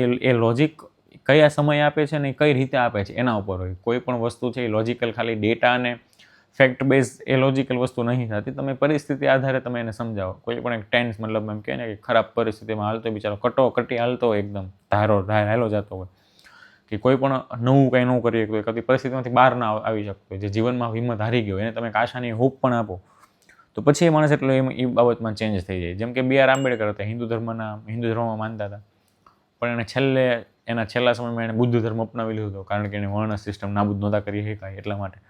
એના જેવું હોય સમજાવટ, મતલબમાં કે એક ધર્મ પરિવર્તન કરવું એ પણ એક સમજાવટનો જ એક ભાગ છે. પણ સમજાવટનો એક પેટા પ્રકાર છે કે મુક્ત પસંદગીના વાતાવરણમાં સંદેશના પ્રસારણ દ્વારા કોઈ મુદ્દા અંગેના વલણ અથવા તો વર્તનને બદલવા માટે અન્ય લોકોને સમજાવવાનો પ્રયાસ. બીજાને ઇન્ટેન્શનલી સમજાવવામાં આવે, ઈરાદાપૂર્વક સમજાવવામાં આવે, એ છે. પોઝિટિવ હોય, નેગેટિવ હોય, કોઈ પણ સમજાવટ એટલે સમજાવવામાં આવે. તે એક સમસ્યા હલ કરવાની વ્યૂહરચના છે. કહેવાય ને કે તમે હોસ્ટેલ કાં તો રૂમની અંદર 5 જણા રહેતા હો, એક કેટલ લેવી હોય, રૂમ વચ્ચે કેટલ લેવી હોય, 3 જણા હા પાડતા હોય, 2 જણા ના પાડતા હોય.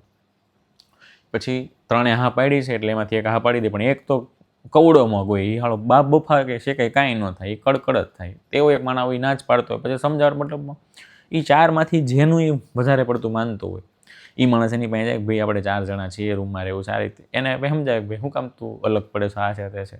પછી માણસ હા પાડી દઈને કેટલ આવે, તો એ પરસ્યુએશન છે. પરસ્યુએટ એટલી હદે પરસ્યુએટ કરવાની. ઘણા લોકો ને ભગવાનનું ભોળું માણસ છે, 3 દોસ્તારો હોય, 2 દોસ્તારો એવા હોય ચંચળ મનના હોય, બધા કાંડ કરવા હોય, અને એક જણો હોય એને કાંડ ન કરવું હોય, કાં તો એ ભોળું માણસ હોય, કાં તો એને હારે રાખવામાં આવે બચાવ માટે. આને પૂછી લો સાહેબ, આ તો તમને આની પર તો ભરોસો, સાહેબ એનું મોઢું જોઈને આપણને જવા દે, ઓકે.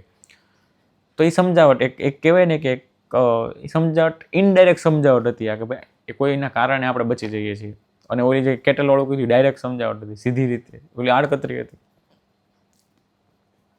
રોબર્ટ CRD નામ યાદ રાખવું, રોબર્ટ CRDના પ્રભાવના સત્ર, મતલબ સમજાવટની પદ્ધતિઓ હતી. તો રોબર્ટ CRD હતું, એણે આ બાબત ઉપર શું કીધું એ જોઈએ. તો એ પહેલું એક છે કે પરસ્પરતા. પ્રભાવના શસ્ત્રો મતલબમાં ઇન્ફ્લુઅન્સ, વેપન્સ ઓફ ઇન્ફ્લુઅન્સ, કે કોઈને સામેવાળાને સામાજિક સોશિયલ ઇન્ફ્લુઅન્સ નથી, ખાલી ઇન્ફ્લુઅન્સ છે.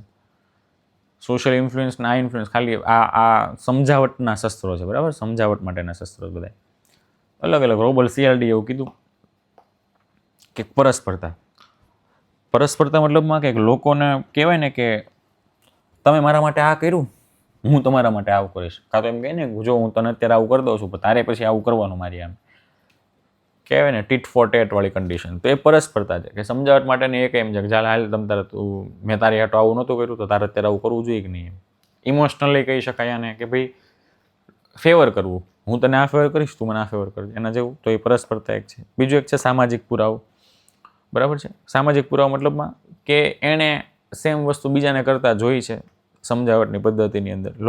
લોકોએ એ જ વસ્તુ કરે કે જે બીજાને એણે કરતા જોયું હોય, એવું નથી એ જ વસ્તુ કરે, મતલબમાં કે જનરલી લોકોની ટેન્ડન્સી એવી હોય છે બીજા કરતા હોય ને એવું હારે કરવાનું, ગાડરીય પ્રવાહ જેને કહીએ, બરાબર હતી. તો સમજાવટમાં આપણે એમ કે તું કાંઈ નવીનો નથી, બધા આવું કરે છે, તું આખો અલગ ફાઇટમાં, તું આખો અલગથી હેલમાં. જેમ ઓલું કહેવાય ને, એક તમે મીમ જોયો છે કે આ હોય ના હોય, એક આમ 2 રસ્તા આ રીતે જતા હોય, અહીંયા ઓલો એકલો માણસ અહીંયા ઊભો હોય આ રીતે આમ, ને આખો ગાડરીય પ્રવાહ રીતે આમ જતો હોય, I will make my own way કરીને મીમ્સ ઘણા બધા ફરતા હોય, મોટિવેશનને લગતા. સોશિયલ પેલા કહેવાય ને કે આજે સમજાવટ પરસ્યુએશનની અંદર અલગ જવાનું ન હોય, બધા આવું કરે છે એટલા માટે તું આવું કર, બસ આ એક સામાજિક પુરાવો છે. પછી તો કંઈક સત્તા, કે સત્તા મતલબમાં કે મારી પાસે કંઈક સત્તા છે, એના આધારે હું કહું છું કે ભાઈ કહેવાય ને કે હું મોટિવેશનલ સ્પીકર છું, કાં તો હું ઘરનો મોભી છું, ઘરનો વડીલ સદસ્ય છું, કાં તો હું કોઈ સંસ્થાનો માલિક છું, અને હું આવીને એમ કહું છું કે ભાઈ હવે તારે આવું નહીં, આમ કરવું જોઈએ.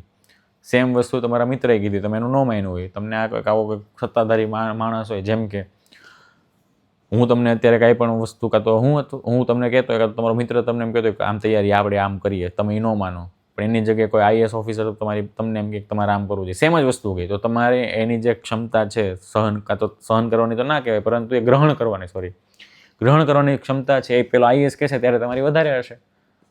હું કહેશ તો એટલી બધી નહીં હોય ખાસ, તમારો મિત્ર કહે છે એ નહીં હોય ખાસ, પણ પેલો IAS ઓફિસર કહેશે તો એ ખાસ હશે. એના જેવું છે, જે સત્તા છે સામેવાળા પાસે, અને એ વસ્તુ કંઈ કહે છે તો તમે એને માનો છો. એ સમજાવટનો જ ભાગ થઈ ગયો ને, તમને સમજાવે છે. અછત સમજાવટની એક કહેવાય ને સૌથી મોટું એક બીજું એક શસ્ત્ર આપણે અછતને કહી શકીએ, કે ભાઈ કહેવામાં આવેલું હોય કે અછતના કારણે એની ડિમાન્ડ વધી જાય, જે વસ્તુ કરવાની ના પડે એ વસ્તુ તમે કરો હાથે કરીને, કે ને અહીંયા કચરો નાખો નહીં, ત્યાં લોકો વધારે કચરો નાખે, એના જેવું. આ ક્યારે કરે અછતનો પોષણ ક્યારે સમજાવે, કે જ્યારે બીજા બધા જ રસ્તા એને વાપરી લીધા, ક્યાંય મેળ નથી પડતો, હવે તું તો આ કરતો જ દે, હવે તે કરો ને તારો વારો પાડી દે છે. એટલે સામેવાળાના વર્તન ઉપર સામેવાળા કે હવે તો જો તું આ જ કરીશ, તે ના પાડી છે એ પહેલાં કરવાવાળી જે પદ્ધતિ કાં તો જે માનસિકતા છે, ના હું કામ પાડી, હવે તો એ જ કરીશ. આવા માનસિકતાવાળા લોકોની સામે જે સમજણ કરવાની હોય તે અછત તારે કરવામાં આવે, કે ભાઈ હવે તારા કરવાનું નથી. અછત મતલબમાં કે કરવાની ના પાડવી, કાં તો એની ડિમાન્ડ ઊભી કરવી, એ વસ્તુ પદાર્થની ડિમાન્ડ ઊભી કરવી. અને પછી કેવું, જેમ કે સમજાવટમાં આપણે પરસ્યુએશનમાં તમે જોઈ શકો, કોઈ પણ પ્રોડક્ટ હોય તો એની જ્યારે સ્વીકાર્યતા એ ક્યારે વધે, કે એની ડિમાન્ડ બહુ વધી જાય, ત્યારે પેલું લબુબુ કાંઈ હતું એ ડોલમાં, એક સામાન્ય એક ડોલ હતી, સામાન્ય એક રમકડું હતું, એક ઢીંગલું હતું, કેટલું હાલે ગયું, શું કામ એ કરે એની અછત ઊભી કરી દીધી માર્કેટની અંદર. એક હિરોઈન લઈને ગઈ, પછી કોઈએ જોયું જ નહીં, અચાનક બધા લેવાનું શરૂ કર્યું, તો વેઇટિંગમાં એમેઝોનની અંદર વેઇટિંગ આવવા મળ્યું. તેના જેવું છે અછત. પછી તો કે પસંદગી કઈ રીતે, કોઈ પણ અભિનેતા મારી પસંદગીનો કોઈ અભિનેતા હોય, પસંદગીની કોઈ હિરોઈન હોય, એ કોઈ વસ્તુનો પ્રચાર પ્રસાર કરતી હોય તો હું એ વસ્તુથી વધારે તરત પ્રભાવિત થઈ જવાનો છે. તે પસંદગી થઈ ગઈ. પ્રતિબદ્ધતા અને સુસંગતતા, મતલબમાં કે એકવાર મારું કહેવાય ને કે મારું મન બંધાઈ ગયું, મારે આ વસ્તુ કરવી છે, કાં તો હું એની સાથે મારી એમ કહેવાય ને કે નક્કી મેં કરી લીધું મારે આ વસ્તુ કરવી જ છે. સમજાવટની પદ્ધતિની અંદર હું એવું એટલું મોટિવેશન એનામાં ભરી દઉં, એટલી બધી આમ કહેવાય ને કે એકારે બેહીને એમાં ઇન્જેક્શન એવું જોરદારનું ભરાવી દઉં મોટિવેશનને લગતું, કે હવે તો આજ કરીએ. આ રહ્યા પારવાળી સિચ્યુએશન, આ પેલું કહેવાય ને કે શેરો શાયરી વાળું હોય એની અંદર નથી કરતા આરા ઇસ્બાર ઇસ્પારિયા ઉસ્પાર, એના જેવું હોય કે એ વસ્તુ એક થઈ જાય. તો પછી સમજાવટની પદ્ધતિ એક એમ છે કે કેટલું બધું મોટિવેશન આપી દેવાનું કે પોતાના કાર્ય કરવા પ્રત્યે પ્રતિબદ્ધ થઈ જાય. હવે કે એક આપણે એથિક્સ આ થઈ ગઈ સમજાવટની અલગ અલગ પદ્ધતિઓ. હવે નેક્સ્ટ ટોપિક આવશે આઈ થિંક પ્રિજ્યુડાઇસ આવશે. હા, પૂર્વગ્રહ, પ્રિજ્યુડાઇસ, અને એના પછી લગભગ હજી એક હશે ડિસ્ક્રિમિનેશન લગભગ, કે નહીં? હા, ભેદભાવવાળો ટોપિક હશે, સ્ટીરિયોટાઇપ ને ડિસ્ક્રિમિનેશન. ઓકે, પ્રિજ્યુડાઇસ ઉપર પણ ક્વેશ્ચન આવી ગયેલો છે. ડિસ્ક્રિમિનેશન ઉપર તો જીએસમાં પણ આવશે, પહેલામાં પણ આવશે. જોઈએ પૂર્વગ્રહ શું છે, પ્રિજ્યુડાઇસ શું છે. એક જૂથના સભ્યો દ્વારા બીજા જૂથ વિશે રાખવામાં આવેલા અતાર્કિક વલણો અને અભિપ્રાયો. આ તાર્કિક, અતાર્કિક, પછી સભાનપણે, અચેતનપણે, આ શબ્દો ખાસ કરીને યાદ રાખજો. આપણે આવા શબ્દોને હાઇલાઇટ કરીને આવવાનું છે એક્ઝામમાં. ડેફિનેશનનો ખાલી એક શબ્દ તમારી આખી ડેફિનેશનની વાટ લગાડી શકે છે. દુર્ગતિ હો રહેલી છે, પેલું કહેવાય ને એના જેવું છે. વાટ લગાડે શબ્દ ના લખાય, એના જગ્યાએ દુર્ગતિ લખવો જોઈએ, બોલવો જોઈએ. કે મુન્નાભાઈમાં આવે છે એના જેવું કે આવા એવી શબ્દ લખીએ તો લાગે કે આપણી ભાષા થોડીક શિષ્ટ છે. તમને જે મટીરિયલ મળશે, કાં તો જે મળ્યું હશે અત્યારે તમારી પાસે હાથમાં હશે, તો એ મટીરિયલની અંદર પણ પહેલી વખત વાંચશો તો બધું બાઉન્સ જ જશે. એવું લાગશે કે આટલા હેવી શબ્દ ક્યાંથી આવી ગયા. પણ આપણે એમાં ઢળવાનો પ્રયાસ કરવાનો છે ને. જીએસના પેપરમાં પણ, હું ભલે ખાલી એથિક્સનું કહેતો હોઉં, પણ જીએસના પેપરમાં પણ એ શબ્દો લાવવાની કોશિશ કરવાની છે. કારણ કે આપણે ગુજરાતી ભાષાની અંદર લખતા હોય તો એક શિષ્ટતા હોવી જોઈએ.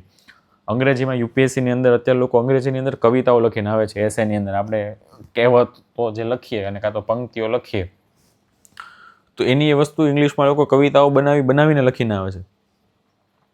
એટલા માટે પાસ થાય છે. તો ઇંગ્લિશનું લેવલ ત્યાં સુધી પહોંચી ગયું છે, તો ગુજરાતીમાં તો આશા રાખશે જ તે ભાઈ આપણે કંઈક નવું લખ્યું હોય તો આપે. જેમ કે 240 નંબરની ભરતીની અંદર કવિ કાગની જે પેલી રચના હતી કે એજી તારા આંગણિયા પૂછીને જે કોઈ આવે રે. હવે જે માણસે ખાલી ને ખાલી એની અંદર આવ કારો મીઠો આપજેવાળી જે એની 2 કડી, મતલબ 4 ચરણ આપ્યા હતા. 1 કડી થઈ ને, મતલબમાં 1 કડી થઈ, 2 લાઈનની 1 કડી થઈ, 4 ચરણ આપેલા. એ 4 ચરણ જ જેણે ખાલી વિસ્તૃત કર્યા એને એમાં વધારે મળે કે જેને આખું પદ આવડતું હતું, કાં તો એણે અમુક જગ્યાએ 3 પેજ પછી કંઈક નવી કડી લખી હોય કે ભાઈ આની આ જ રચનામાં કાગ બાપુએ તો આવું કીધેલું છે. પહેલાં આખું વર્ણન કરી દે ને પછી કવિતા લખે. જો પહેલાં કવિતા લખે તો એમ થાય કે એણે ખાલી કાવ્યનો વિચાર વિસ્તાર કર્યો, એના જેવું થયું. એને કાવ્ય યાદ હતું, એમાંથી કડી પૂછાઈ ગઈ એટલે એણે કાવ્યનો વિચાર વિસ્તાર કરી નાખ્યો. પણ સેમ વસ્તુ એ અલગ રીતે પહેલાં સમજાવે ને પછી લખે કે આની આ જ વસ્તુ કાગબાપુના શબ્દોમાં આ રીતે છે. જેમ કે એની અંદર આંગણિયા પૂછીવાળું હતું ને કે તારે કાને રે સંકટ કોઈ સંભળાવે રે, બને તો થોડું કાપજે રે, આવકારો મીઠો આપજે. આ કડી લગભગ એક્ઝામમાં પૂછાણી હતી. પણ આપણે એમ જ લખી, આની જ કડી જો મારે લખવાની થઈ હોય તો હું કઈ રીતે લખું? ભાઈ પેપર લખતી વખતે હું વિચારું કે ભાઈ કાને રે કોઈ સંકટ સંભળાવે, આનો વિચાર વિસ્તાર કરું કે ભાઈ આ તમારે અને આનો ખાલી ને ખાલી એવું તો નહીં કોઈ મારા ઘરે મહેમાન આવ્યું છે, કાં તો મારા ઘરે કોઈક આવીને મને મારો દોસ્ત એને તકલીફ કહી ગયો ને હું એને સાંભળું ના આવું, એવું તો લખાય. આની અંદર એવું લખવું પડે કે ભાઈ એક જાહેર સેવક તરીકે તો સિવિલ સર્વન્ટ તરીકે જ્યારે ગરીબો પ્રત્યે સહાનુભૂતિ દર્શાવવી જોઈએ. સિવિલ સેવકોને મતલબ સરકાર એટલી કટિબદ્ધ હોવી જોઈએ કે જે મારી પાસે ફરિયાદો લઈને આવે છે એનું નિવારણ થાય. એના માટે અલગ અલગ મારા મિશનો છે, અલગ અલગ મિશનો ચલાવું છું કે એની અંદર કરી શકે. જેમ કે સીપી ગ્રામ્સ છે, તો કહેવાય ને કે તારે કાને રે સંકટ કોઈ સંભળાવે રે. સીપી ગ્રામની અંદર તમે કમ્પ્લેન નાખો, તમને સંકટ સંભળાવે છે, બને તો થોડું કાપજે રે. એની ઉપર તમે કાર્યવાહી કરો. સીપી ગ્રામ્સમાં જે કમ્પ્લેન આવેલી છે એને તમે સોલ્વ કરો. સૌથી સારામાં સારું પ્લેટફોર્મ છે સીપી ગ્રામ્સ. રોડનો ખાડો દેખાણો હોય, ફોટો પડીને સીપી ગ્રામમાં જવા દો, લગભગ અઠવાડિયાની અંદર રોડનો ખાડો પૂરાઈ જશે અને સામે ચાલીને તમને ફોન એ કરશે કે ભાઈ અમે તમારું કામ થઈ ગયું કે નહીં. તારે કાને રે સંકટ કોઈ સંભળાવે રે. સીપી ગ્રામનું એક્ઝામ્પલ આપો કે સરકાર આ પ્રતિબદ્ધ છે, સંકટ સંભળાવ્યું અને બસ આ એને કહેવાય ને કે એને સોલ્વ કર્યું. પણ આની જ લાઈનમાં એવું લખે કે હા કે જ્યાં વિસલ બ્લોવર જે કરે છે, વિસલ બ્લો કરે છે કે એના માટે હું સિક્યુરિટી આપીશ, અથવા તો કે જે મને સમસ્યાઓ બતાવે છે કે એને હું ભેટ સ્વરૂપે હું કાંઈક ને કાંઈક વસ્તુ આપું, કાં તો ભેટ સ્વરૂપે એમને પ્રોત્સાહન આપું કે જેથી એ લોકો મને, આટલો મોટો દેશ છે, બધી જ જગ્યાના નાના નાના પ્રોબ્લેમ્સ મને નથી ખબર પડતી મોટા સ્તર પર સુધી, તો મેં એક પ્લેટફોર્મ બનાવ્યું છે, ત્યાં સુધી એ મને એ કહેવાય ને કે જાગૃત કરે છે. તો એક ફરજ તરીકે હું એમને કંઈક એ કહેવાય ને કે સામે કંઈક ઇનામ આપું, કંઈક એમને પ્રોત્સાહન પેટે આપું, તો કહે ને કે કાગ એને પાણી પાજે સાથે, અને આ જ વસ્તુ કાગના શબ્દોમાં, કવિ કાગના શબ્દોમાં લખું તો કે કાગ એને પાણી પાજે સાથે બેસી ખાજે રે, બરાબર, હેજી તું એને માથું રે હલાવી હોકારો દેજે રે, આવકારો મીઠો આપજે. તો એમાં કીધું ને કે કાગ એને પાણી, કોક તમને સંકટ સંભળાવ આવે છે તો તમે એનું સંકટ સાંભળો, એને સોલ્વ કરવાની ટ્રાય કરો, પણ સાથે સાથે શું કરો, કાગ એને પાણી પાજે સાથે બેસી ખાજે, એની યારે તું સહાનુભૂતિ દર્શાવજે. તો કોઈ ગરીબ તારી પાસે મદદ લેવા આવ્યો હોય તો તું એની ખાલી સમસ્યાને સોલ્વ ન કરતો, પણ એની સાથે એક સિમ્પેથી, એમ્પેથી જેવા જે આપણે ભણીએ છીએ એ થોડુંક દર્શાવજે. આ રીતે લખી શકાય. પહેલાં મેં એક્સપ્લેન કરી દીધું કે ભાઈ સિમ્પેથી એમ્પેથી વાળા કોન્સેપ્ટ મેં થોડા લિંક કરી દીધા, તો પછી છેલ્લી લાઈનમાં જવા દો કે આ જ શબ્દને હું કવિ કાગ, કે આ જ વાતને હું કવિ કાગના શબ્દમાં વર્ણવું તો કે કાગ એને પાણી પાજે સાથે બેસી ખાજે. તો કેવું એના જેવું છે. કહેવાનો ભાવાર્થ એટલો જ હતો કે ભાઈ જેટલી વસ્તુ આપણી ભાષાને શ્રેષ્ઠ કરવાની વાત હતી, ખાસ કરીને, ને જેટલી વસ્તુઓ છે તો એને એકબીજા સાથે લિંક કરવાની વાત છે. 8 લેક્ચર થઈ ગયા છે. આગળના કોન્સેપ્ટની અંદર તમને ગણીને અત્યારે કહું છું, હાલની અંદર તમે એક પેજ પર આપણે જેટલા થિંકર્સ જે ભારત લેવલ પર ભણ્યા, ઇતિહાસ લેવલ ઉપર, પછી પ્લેટો અને એરિસ્ટોટલ, 2 નામ તમે કહી દીધા, ટોટલ 5 થી 6 નામ લખો, 7માં 8માં નામે તમારી પેન અટકી જશે. આપણે કેટલા બધા ભણેલા છીએ અલગ અલગ સિદ્ધાંતો, બરાબર, સિદ્ધાંતોના નામ ખાલી લખો. સિદ્ધાંતોમાં શું છે તો ચલો હજી સિદ્ધાંતનું નામ યાદ આવશે એટલે આપણને કંઈક એના નામને આપણે બ્રેકડાઉન કરશું, વર્ડ બ્રેકડાઉન, તો આપણને હજી કંઈક એના સિદ્ધાંતો વિશે આપણે લખી શકશું. પણ ખાલી સિદ્ધાંતોના જે રીતે નામ છે એઝ ઇટ ઇઝ એ રીતે નામ યાદ કરો, નહીં આવે. રિવિઝન નહીં કર્યું હોય ને તો નહીં આવે. મતલબમાં કે આના હેવી શબ્દો આપણે લખવાના છે એક્ઝામની અંદર. જોઈએ નેક્સ્ટ તો કે પૂર્વગ્રહ, પ્રિજ્યુડાઇસ. એ પ્રિજ્યુડાઇસ શું છે? એક જૂથના સભ્યો દ્વારા બીજા જૂથ વિશે રાખવામાં આવેલા અતાર્કિક વલણો અને અભિપ્રાયો. પહેલેથી મારી પ્રત્યે કે મારે કોઈ ગ્રુપ પ્રત્યે હું રાખીને બેઠો હોય કે ભાઈ આ સમાજના લોકો આવા જ હોય છે, આ ધર્મના લોકો આવા જ હોય છે, કાં તો આનો આખો ઘાણો દાજી ગયેલો છે. આપણે શુદ્ધ ગુજરાતીમાં આપણે આવું કહીએ, એ પ્રિજ્યુડાઇસ છે, પૂર્વગ્રહ છે. શું કામ? કે ભાઈ મારી સાથે કાં તો એવો કોઈ અનુભવ થયેલો છે, કાં તો મારી માન્યતા એવી છે. ખાસ કરીને માન્યતાના આધારે પ્રિજ્યુડાઇસ ગણાતો હોય. માન્યતાના આધારે વર્તન છે બધી એ તો અલગ જ છે. પ્રિજ્યુડાઇસ મતલબ પૂર્વગ્રહ. કોઈ પણ વસ્તુનો પૂર્વગ્રહ, હજી એને હું જાણ્યા વગરનો, કાં તો એને હું મેળા વગરનો પૂર્વ, પહેલેથી જ હું કે એના વિશે કંઈક મંતવ્ય બનાવીને બેઠો છું, બસ એ જ પૂર્વગ્રહ છે. લોકોના જૂથો અથવા તો સાંસ્કૃતિક પ્રથાઓ વિશેની પૂર્વ નિર્ધારિત માન્યતાઓ કે ભાઈ ઓકે આ સમાજે આયોજન કર્યું છે, આમાં આવું જ હશે. કાં તો આ કોઈ ચૂંટણીનો પક્ષ હોય, આ પક્ષની એને સભાનું આયોજન કર્યું છે, આની અંદર આ જ વાત હશે. અત્યારે લખ્યું હોય કે કોંગ્રેસની સભા છે, આમ હમણાં વોટ ચોરીની વાત કરશે. એક પૂર્વગ્રહ બંધાઈ ગયું છે. પૂર્વગ્રહ પોઝિટિવ, નેગેટિવ એ બંને હોઈ શકે. કીધું ને, સકારાત્મક અથવા તો નકારાત્મક બંને હોઈ શકે. કે આનામાં વોટ ચોરીની વાત હશે. હવે સારી વસ્તુ છે, ઘણા લોકોને ગમતું કે ભાઈ એક્સપોઝ થવું જોઈએ, બરાબર, એ લોકો એમ કે વોટ ચોરીની વાત હશે, સકારાત્મક છે. હા, પૂર્વગ્રહ જ છે, આનામાં વોટ ચોરીની જ વાત હશે. પણ એક માણસ એમ કહે છે કે સકારાત્મક તરીકે લે છે, એક નકારાત્મક ભાઈ એનામાં એ જ વાત, બીજી કંઈ વાત જ નથી હોતી આની પાસે કરવા જેવી. એમ ઘણી વખત પૂર્વગ્રહને વલણ કઈ રીતે જોડાયેલું હોય. તમે આવો સવારના 7 વાગ્યામાં લેક્ચર હોય, ક્લાસમાં આવો, ઉછળતો ગુડ મોર્નિંગ બધાને કહેતો આવતો, તેનું સકારાત્મક વલણ છે ગુડ મોર્નિંગ, કે ભાઈ હાલો બધાને આપણે સવારના પોરમાં ગ્રીટ કરીએ, એક સારું જેસ્ચર છે. કોકને તમે પૂછો ગુડ મોર્નિંગ, અત્યારે હું ગુડ મોર્નિંગ, કારણ કે ગુડ મોર્નિંગ છે એમ શું કામ? આની પાછળનું કારણ હોય છે કે ગઈકાલના ટેસ્ટ આપ્યું, માખરા ન હોય, પહેલેથી મગજ ગરમ હોય, કાં તો સવારના પોરમાં ચા મૂકી હોય, કામ કરવા ચા ઉભરાઈ ગઈ હોય, એ એક બીજું વલણ. કાં તો કંઈક સવારના પોરમાં કંઈક કાચની વસ્તુ, કાં તો ખાવા બેઠો હોય તો એ કંઈક ઢોળાનું હોય, કાચની વસ્તુ કંઈક તૂટી હોય. મતલબમાં ક્લાસ સુધી પહોંચતા પહેલાં એની હારે કંઈક ઘટના ઘટેલી હોય, તેના કારણે એનું એક વર્તન ચેન્જ થઈ ગયું. તો એનો હવે પૂર્વગ્રહ, કાં તો પૂર્વગ્રહ કઈ રીતે, કેટલી હદ સુધી હોય? મારી હારે કંઈક ખોટું થયું છે ને એ જ સમયે કોઈ ઘટના ઘટે તો મારી માન્યતા શું થઈ જાય? આ ઘટના ઘટીને એટલા માટે આવું છે, આ એક પૂર્વગ્રહ થઈ ગયો, એક મારી માન્યતા થઈ ગઈ. કદાચ બની શકે એટલા માટે જ તે કે કાળી બિલાડી કોકનું હોય, કોક સવારે મસ્તનો જાતો હશે, બરોબર એનું કાગડાનું બેસવું, ડાળનું માંગવું, એના જેમ બરોબર એનું પડવું, અને કાળી બિલાડી આમ ગઈ, કાળી બિલાડી ગઈને એમાં હું પડ્યો, અપશુકન એટલા માટે થયું, બરાબર. આ કંઈ પણ માન્યતા ધીમે ધીમે આ એક રૂઢિ બની જાય, એક રૂઢિચુસ્તતા લોકોની અંદર આવી જાય કે ભાઈ ઓકે આણે કીધું આવું થયું. પંચાયત સિરીઝમાં તમે જોયું હશે કે વો પેડ પે વહાં પે ભૂત હોતા હૈ, પછી ભૂત હકીકતમાં ફાઇન કરવા જાય તો કાંઈ નીકળે જ નહીં. એના જેવું હોય કે ભાઈ પૂર્વગ્રહ હંમેશા કહેવાય ને કે કાંઈક એવી પહેલેથી ઘટના તમારી સાથે ઘટેલી હોય ને, તમારી સાથે જો ઘટેલી હોય તો એ પૂર્વગ્રહ નથી. તમારી સાથે ઘટેને પછી તમે એ વસ્તુ ઉપર માનતા થાવ તો એ તમારી માન્યતા બની ગઈ. પણ કોક સાથે ઘટેલી છે, કોકે તમને વાત કરી, તમારી યાર હજી ઘટી નથી પણ તમે ડાયરેક્ટ માની લીધી, બરાબર, તો એ પૂર્વગ્રહ છે. પૂર્વગ્રહ ઓછા આત્મસન્માન સાથે સંબંધિત હોય છે. કાંઈ લેવા દેવા નથી સેલ્ફ રિસ્પેક્ટ સાથે, કાં તો કહેવાય ને કે એમ કોઈ તથ્ય સાથે લેવા દેવા નથી, કોઈ લોજિક, કોઈ સેન્સ ઇસ બાત કા હમે બહોત લગ રહા થા, એના જેવું છે કે ભાઈ તમને કંઈ લાગતું પણ તમારા આજુબાજુનું કહેવાય ને કે લોકોનો માહોલ એવો છે, માન્યતાઓ લોકોની એટલી બધી હાઈ છે, કાં તો તમે એ વસ્તુને માનો તો જ તમારો લોકો સ્વીકાર કરે છે, કાં તો તમારા ગ્રુપના અન્ય લોકો એ વસ્તુ માને છે એટલા માટે તમે સ્વીકાર કરો છો.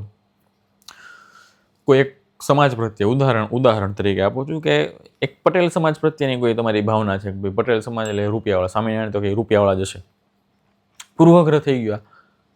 તમે કોઈને એવું તો નથી બધા હોય, તો કોઈ ગરીબ નહીં મેળવે, ગરીબ એટલે મધ્યવર્ગીય પરિવાર નહીં મેળવે, કોઈ ગરીબ એવો હશે કે મેળવે જેને, બરાબર છે, તો એવા હોઈ શકે ને. પણ તમારે એક પૂર્વગ્રહ છે, તમે પ્રિજુડાઇઝ શું કરીને બેઠા છો, ઓકે જૈન સંપ્રદાય, રૂપિયાવાળો સંપ્રદાય, આંધળો પૈસો છે એ લોકો પાસે, એક પહેલેથી એક પૂર્વગ્રહ બંધાયેલો છે.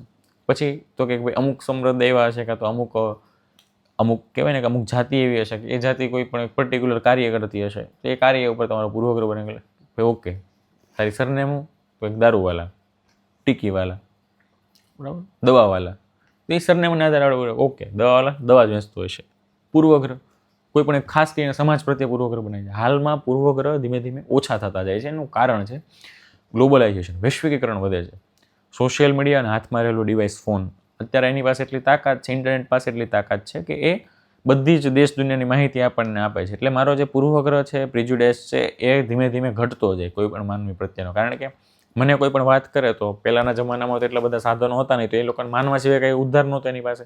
અત્યારે તો મને કંઈ કામ છે, મેં સીધું ગૂગલમાં સર્ચ કર્યું, ઓકે આ કઈ છે સાચું છે, આના ઉપર કંઈ ન્યૂઝ છે, આના ઉપર કંઈ આર્ટિકલ છે, આના ઉપર કંઈ રિસર્ચ પેપર લખાણા છે, આના ઉપર કંઈ સ્ટડી થયેલી છે, આ બધી જ વસ્તુ હું ગૂગલમાં જોઈ લઉં તરત અત્યારે, કાં તો ઓનલાઈન હું સર્ફિંગ કરી લઉં તો મને ખબર પડી જાય. જેથી પૂર્વગ્રહ અત્યારે બંધાતા ઓછા થઈ ગયા ધીમે ધીમે. પહેલાં એવું હતું કે પૂર્વગ્રહ એ કહેવાય ને કે આમ હંમેશા નેગેટિવ જ હતું. સકારાત્મક પૂર્વગ્રહ પણ હોઈ શકે છે, કોઈ વિશે સારી વસ્તુ પણ હોઈ શકે છે.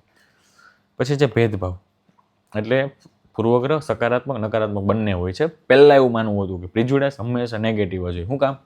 કારણ કે લોકોએ જ્યાં સુધી પ્રિજુડાઇઝ જોયા હતા, જ્યાં સુધી પૂર્વગ્રહની વાત થતી નથી, નેગેટિવ જ થતી. તારે આમ નહીં કરવાનું. શું કામ? ઓયલારે આવું થયું હતું, કાં તો આ સમાજના લોકો, આ ધર્મના લોકો આવા જ હોય છે, એક પૂર્વગ્રહ થઈ ગયું. તો એનાથી પણ તમારે સમાજમાં, જો તમારે એ સમાજમાં રહેવું છે, તમે અત્યારે જે સમાજમાં રહ્યો છો એ સમાજમાં તમારે રહેવું હોય તો તમારે આ વસ્તુ માનવી પડશે. હવે નેગેટિવ હોય એટલા માટે એવું કહેવું, એટલા માટે પહેલાં એવું કહેવાતું કે ભાઈ પૂર્વગ્રહ હંમેશા નકારાત્મક હોય, પણ નકારાત્મક અને સકારાત્મક બંને હોઈ શકે, જે આજની સ્ટડીઓએ કાં તો આજના જે શિક્ષણની સંસ્થાઓએ પુરવાર કરીને બતાવેલું છે. ભેદભાવ, ડિસ્ક્રિમિનેશન, કે બીજા જૂથ સામે નિર્દેશિત ભેદભાવપૂર્ણ વર્તણૂકો. કારણ આની પાછળ નકારાત્મક પૂર્વગ્રહ ભેદભાવ તરફ દોરી જાય છે. કેવું છે ને કે નેગેટિવ વસ્તુ એની ઉપર હોય તો પછી હું એનાથી દૂર રહું, કાં તો એ વસ્તુ એનાથી દૂર રાખવું. જેમ કે કોઈ સમાજના લોકો, પેલું આપણે કહેવાય ને કે પેલું કહેવાય ને કે એને અભડામણ કહેવાય, ગામડાની ભાષામાં અભડામણ, અને પેપરમાં પણ લખવું હોય તો અસ્પૃશ્યતા આપણે જેને કહીએ, એ અભડામણ ગામડાના શબ્દોની અંદર. તો હજી પણ ઘણા ગામમાં એવું છે કે ભાઈ કોઈ હરિજન હોય અથવા તો દેવી પૂજક સમાજનો કોઈ વ્યક્તિ હોય, એને તમે જમવાનું આપો તો એ થાળીને પછી આ લોકો અડે નહીં, કાં તો એ લોકો કહેવાય ને કે જે વસ્તુઓ વાપરતા એ વસ્તુ પછી વાપરે નહીં, એણે અડેલી વસ્તુ એ પછી ફેંકી દે વગેરે વગેરે. આ બધા ઘણા બધા કહેવાય ને કે આવું વર્તન લોકોનું જોવા મળે. એક ભેદભાવ જ છે, એક પ્રિજુડાઇઝ લોકોએ બાંધી લીધું, આ લોકો આવા જ, એવું પ્રિજુડાઇઝ બાંધી લીધું. એના કારણે શું થાય કે એના વર્તનની અંદર જોવા મળે છે. વર્તન કઈ રીતે? એનાથી આગા હાલે, કાં તો છોકરાઓને નિહારે પોતાના છોકરા એના છોકરાઓને રમવા ન દે. તમે અત્યારે જોજો ઘણી વખત એવા પેલા કહેવાય ને કે ઘણા એવા ગામ છે કે જ્યાં એ લોકોને રિક્ષાનો ઉપયોગ નથી કરવા દેતા. બેઝિક એમ્યુનિટીઝ છે રિક્ષા, વોશરૂમ સાફ પાછા એની પાસે કરાવવાની આશા રાખતો હોય કે એ લોકો સાફ કરી જાય, પણ એને વોશરૂમ યુઝ કરવા દેવાની વાત આવે ત્યારે ન, સાફ કરી ગયા બસ હવે તમે નીકળો, હવે યુઝ તો અમે જ કરશું. આટલી હદે આ કોઈ વાત થઈ? એના જેવું છે કે ડિસ્ક્રિમિનેશન એ નેગેટિવ, નકારાત્મક પૂર્વગ્રહના કારણે ડિસ્ક્રિમિનેશન, ભેદભાવનો જન્મ થાય. હવે એ જે ભેદભાવ કરવામાં આવે એ ખાલી ને ખાલી કોઈ પણ કાર્યની અંદર ભેદભાવ કરવામાં આવે, જાતિગત ભેદભાવ કરવામાં આવે, કાળા ગોરાનો રંગભેદ કરવામાં આવે, બરાબર, એ ભેદભાવ કરવામાં આવે. પછી તો તકોની બાબતમાં ભેદભાવ કરવામાં આવે, ડિસ્ક્રિમિનેશન. પછી તો કંઈક સામાજિક દ્રષ્ટિએ એની સાથે ભેદભાવ કરવામાં આવે, માન સન્માનની ભાવના કાં તો માનની દ્રષ્ટિએ એ ભેદભાવ કરવામાં આવે કે એને સન્માન આપવાનું આમ થાય કે ન થાય. ખબર હોય તો લગભગ 2 કાં તો 3 વર્ષ પહેલાંનો કેસ છે. એક કહેવાય ને કે એક કેસ હતો આપણા ગુજરાતમાં થયેલો હતો કે કોઈ એસટી સંપ્રદાયનો કાં તો એસટી સંપ્રદાય તો નહીં પણ કહેવાય ને કે અનુસૂચિત જનજાતિનો કોઈ વ્યક્તિ હતો. એ બિચારો એના લગ્નમાં ઘોડે ચડ્યો, ઘોડા ઉપર ચડ્યો, ઘોડી લઈને ઘોડી ઉપર ચડ્યો. તો કે લોકોએ એને એની ઉપર પથ્થરમારો કર્યો. કથિત રીતે ઉચ્ચ વર્ગીય લોકોએ આની ઉપર પથ્થરમારો કર્યો. શું કામ કે ભાઈ તારાથી તો ઘોડી ઉપર કેમ બેહાય એમ, આ આધારે એની ઉપર પથ્થરમારો કર્યો. હવે બિચારાના લગ્ન છે, લગ્નમાં ઘોડીની ચડે ક્યારે ચડશે? પણ નહીં, એને એની ઉપર પથ્થરમારો ખાલી એક જ કારણથી કર્યો, કારણ કે તું કોઈ એક પર્ટિક્યુલર સમાજમાંથી આવે છો, તારો અધિકાર નથી ઘોડી ઉપર બેસવાનો. તો એ અધિકાર કોના આધારે નક્કી કર્યો? કારણ કે એ પર્ટિક્યુલર કોઈ સમાજમાંથી આવે છે, તો એ ભેદભાવને જન્મ આપ્યો. કે જેઓ ભેદભાવનો અભ્યાસ કરે છે તેઓ અન્યને પ્રવેશ નકારીને પોતાની માટેની તકોનું રક્ષણ કરવા માટે આવું કરે છે. એને ખબર છે ભેદભાવ કરવા પાછળનું કારણ એ પણ છે કે જાને એને અત્યારે ન રહ્યો તો અમારા હક લઈ જાય, બરાબર, એટલા માટે ભેદભાવ કરવામાં આવે. અત્યારે જે વસ્તુ પોતાની પાસે છે એ વસ્તુનો અધિકાર આવતીકાલે સામેવાળો માણસ પણ માંગશે મારી, એટલા માટે એની યાર અત્યારથી પહેલાંથી ભેદભાવ કરવામાં આવે છે. એને એની માનસિકતામાં એવું નાખી દેવામાં આવે છે કાં તો આજુબાજુના સમાજમાં એવી માનસિકતા ઊભી કરવામાં આવે છે ભાઈ તારે આની જરૂર નથી, તું આનો હકદાર નથી, એટલા માટે તને નહીં મળે આ વસ્તુ. શું કામ કે જેથી પોતાનો જે કહેવાય ને કે પોતાનો ઈગો કાં તો પોતાનો સ્વાર્થ એ સાધી શકાય, એટલા માટે ભેદભાવ કરવામાં આવે છે. ખાલી ભેદભાવ ધાર્મિક કાં તો જાતિગત માન્યતાના આધારે નથી કરવામાં આવતો, પણ એક અસુરક્ષા, પોતાની માનસિક અસુરક્ષા કે ભાઈ જો આને આવડી ગયું કાં તો આને શીખી ભવિષ્યની અંદર મને નડશે, બરાબર, એટલા માટે એક ભેદભાવ કરવામાં આવે છે. એટલા માટે ભેદભાવની નીતિ આપવામાં આવે. પછી એક છે સ્ટીરિયોટાઇપ્સ, રૂઢિબદ્ધ ધારણાઓ જેને કહેવાય. ગુજરાતી શબ્દ છે સ્ટીરિયોટાઇપ, આપણે બહુ સાંભળ્યું પણ હશે, પેપરમાં લખવાનું થાય ત્યારે રૂઢિગત ધારણાઓ લખવી, અને સ્ટીરિયોટાઇપ લખવું હોય તો આ રીતે લખવું, સ્ટીરિયોટાઇપ. કાંઈ યાદ ન આવે ત્યારે ગુજરાતીમાં આવી રીતે શબ્દો લખીને આવવા, અને કાઉન્સની અંદર ઇંગ્લિશમાં લખી દેવું. આ બધું સ્ટીરિયો લખવું, સ્ટીરિયોટાઇપ લખવું, કાઉન્સની અંદર પછી ઇંગ્લિશની અંદર લખી દેવું, પણ ત્યાં સુધી તો ગુજરાતીમાં ઉચ્ચારણ લખીને આવવું. પ્રાથમિકતા આ શબ્દને આપવી, બીજી પ્રાથમિકતા આને આપી, ને કાંઈ ન આવડે ત્યારે આ લખવું, બરાબર. રૂઢિબદ્ધ ધારણાઓને કાંઈ ન આવડે ત્યારે એ રીતે લખવું.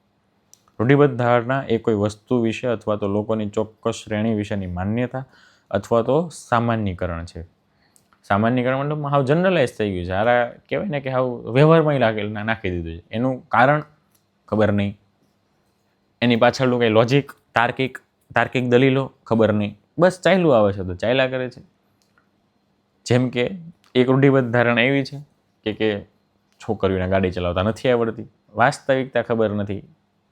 ઘણા એવાય છે અત્યારે તો પેલી કહેવાય ને કે સિંગલ છોકરીઓ બાઇક રાઇડર્સ પણ હોય છે, આ છે તે છે, પણ એક સ્ટીરિયોટાઇપ થઈ ગયો ભાઈ છોકરીઓ આવે એટલે ગાડી ચલાવતા આવડતી નથી. કોઈ એમ કે એક છોકરી ગાડી ચલાવતી હતી તો લગભગ પહેલાં મનમાં વિચાર આવે એક્ટિવા જતી હોય ને 2 પગ નીચે હોય, ચપ્પલ ઢહડાતા, આવી એક ભાવના આવી, રૂઢિગત એક માન્યતા થઈ ગઈ, ધારણા થઈ ગઈ.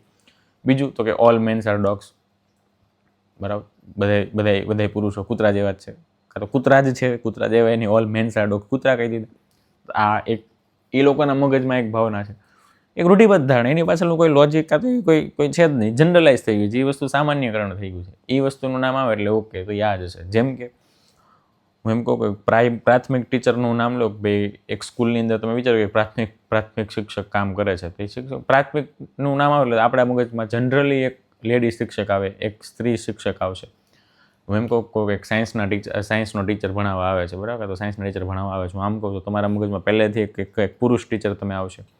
જો એમ કહું કે કોઈ એક સ્વસ્થ માણસ છે તો આપણા મગજમાં એક જુવાન આવશે, અને એમ કહેવાય ને કે થોડીક બોડી સારી હશે અને સ્વસ્થ માણસ આવશે. પછી હું એમ કહું કોઈ આશા વર્કર છે તો આશા વર્કર જનરલી તો લેડીઝ જ હોય છે, પણ પુરુષોની હેલ્થ વર્કર્સની વાત કરવામાં આવે, નર્સની વાત કરવામાં આવે, જેમ કે હોસ્પિટલની અંદર સપોર્ટ સ્ટાફની વાત કરવામાં આવે, આપણા મગજમાં પહેલાં નર્સ જ આવશે. પછી તો કે હજી આગળ વધીએ, એરોપ્લેનની અંદર વાત કરવામાં આવે તો કે એની અંદર સ્ટાફની વાત કરવામાં આવે તો સૌથી પહેલાં આપણા મગજમાં એરોસ્ટ્રેસ જ આવશે. પાયલટની વાત કરવામાં આવે તો આપણા મગજમાં કોઈ દિવસ લેડી પાયલટ જનરલી નહીં આવે, એક પુરુષ જ પાયલટ તરીકે આવશે. લેડીઝ પાયલટ પણ હોય જ શકે છે. એ જ રીતે પુરુષ પણ પહેલાં સર્વ કરવાવાળા હોય જ શકે છે. એમાં સર્વ કરવાની વાત આવશે ત્યાં લેડીઝ આવશે, અને જ્યાં પાયલટની વાત આવશે ત્યાં જેન્ટ્સ આવશે. સામાન્યકરણ થઈ ગયું છે કે કહેવાય ને કે આને જેન્ડર ન્યુટ્રલાઇઝેશન ન કહેવાય, આ એક જાતની સ્ટીરિયોટાઇપ છે. તમારો કોઈ વસ્તુ પ્રત્યેનો સ્ટીરિયોટાઇપ છે. રૂઢિબદ્ધ ધારણાઓ વ્યાપક અને શક્તિશાળી હોય છે, કારણ કે તે કુદરતી રીતે વિકસિત થતા હોય એવું લાગે છે, એવું છે, એવું નથી કહેતો, એવું લાગે છે. સામાન્ય રીતે એ જોઈને, સામાન્ય રીતે એ જ હશે ને એવું એવી માન્યતા આવી જાય. એ આટલા બધા એક્ઝામ્પલ આપ્યા, સ્ટીરિયોટાઇપ કોરાઈ ગયા પહેલેથી. એની પાછળનું કહેવાય ને આપણું ઇન્ટેન્શન ખરાબ નથી હોતું. પાયલોટ તરીકે કોઈ સ્ત્રીને ધારવા કાં તો કોઈ પુરુષને ધારવા પાછળ આપણું કોઈ ઇન્ટેન્શન કંઈ સ્ત્રીઓનું હનન કાં તો સ્ત્રીઓની માન મર્યાદા પેલો કહેવાય ને હણવાનો નહોતો આપણો ઉદ્દેશ. પણ આપણને પ્રાથમિક વિચાર જ એ આવે છે, એ સ્ટીરિયોટાઇપ છે. પ્રાથમિક વિચારો એ સ્ટીરિયોટાઇપ છે. એવું તો આપણે નથી કીધું કે ભાઈ કે જે પાયલટ, જે સ્ત્રીઓ છે એ ખરાબ પાયલટ છે, આ છે તે છે. આ ગાડીમાં કીધું, વાહન ચલાવવામાં કીધું, પણ એની માન સન્માનની ભાવનાને આપણે કંઈ હનન નથી કરતા. આપણે કહીએ છીએ અને એ નોર્મલાઇઝ થઈ ગયું, એકદમ સામાન્યકરણ થઈ ગયું છે એમ. એટલે એક મસ્તનો એક જોક હતો કે જેમ કે તારક મહેતા છે, તારક મહેતાની અંદર કે પૂરે સિરિयल में एक ही मुस्लिम है और वो भी सोसाइटी के बाहर है. તો આનો સ્ટીરિયોટાઇપ ઇન્ડિવિજ્યુઅલી કાં તો ઇન જનરલ સ્ટીરિયોટાઇપ શું થયો કે ભાઈ તમે કોઈ એક ધર્મના માણસને તમે પહેલેથી જ તે બાર રાખેલો છે. આ એક સ્ટીરિયોટાઇપ થઈ ગયેલો છે. પેલું કહે ને એક ખાન સર, જે પેલા ખાન ગ્લોબલ સ્ટડીઝવાળા છે, એ એક મસ્ત એક્ઝામ્પલ આપે. સ્ટીરિયોટાઇપ આવે ને ત્યારે સ્ટીરિયોટાઇપનું વાત કરતા હોય ત્યારે એના કરંટના લેક્ચર તમે જો જોતા હો તો તમને એ કહેશે વધારે ઘણી વાર એક જ વસ્તુ કહીએ કે એક કહેવાય કે ભાઈ અનિલને જહાજ ઉડાયા, હિન્દીમાં કહેતા હોય ને અનિલને જહાજ ઉડાયા, તો આપણા મગજમાં એક ભાવના આવે, અનિલ છે, અનિલ નામનો માણસ, એણે પ્લેન ઉડાડ્યું. અબ્દુલને જહાજ ઉડાયા, બીજી ભાવના આવે ફાઇટો, બોમ્બ તરીકે. એક આ સ્ટીરિયોટાઇપ થઈ ગયેલો છે.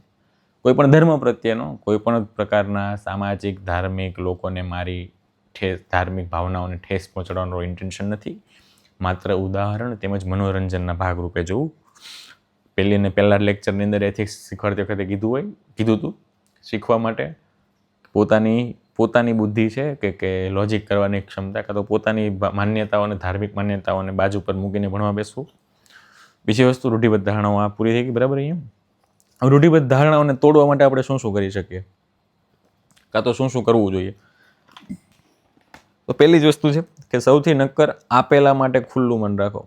મતલબમાં બીજા લોકો કહે છે તો એને સ્વીકારવાની ભાવના રાખો કે એવું પણ હોઈ શકે, એવું પણ તમે કંઈક એવું માનો કે ભાઈ ઓકે એ કહે છે તો એ કંઈક સાચું પણ હશે, કાં તો હા એવું પણ હોઈ શકે. હું એમ કહું કે ભાઈ નહીં સ્ત્રીઓ હોત અને પાયલટ છે તો તમારે બી મનાય તો ખરા ને કે નહીં હશે, પાયલટ બની શકે હોય, બી ના હોય, આ છે તે છે વગેરે, કંઈ પણ રીતે.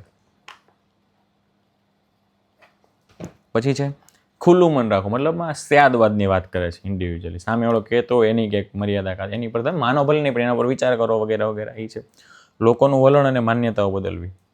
રૂઢિબદ્ધ ધારણા, સ્ટીરિયોટાઇપ તોડવા માટે આપણે તો તોડી નાખો, પણ એ કીધું ને કે સામાન્ય રીતે સામાન્યકરણ થઈ ગયું છે એનું, બરાબર. ચોક્કસ શ્રેણી વિશેની માન્યતા સામાન્યકરણ છે. સામાન્યકરણ મતલબ એકદમ જનરલાઇઝ થઈ ગયેલી છે અને વ્યાપક છે. પાછી રૂઢિબદ્ધ ધારણાઓ વ્યાપક અને શક્તિશાળી હોય છે. તો લોકોનું વલણ અને માન્યતા, લોકોને પણ બદલો. આરે ભાઈ એવું બધું ન હોય, તમે કહો છો માત્ર ને માત્ર એ સાચું ના હોય, બીજું એનો અન્ય પક્ષ પણ હોઈ શકે છે.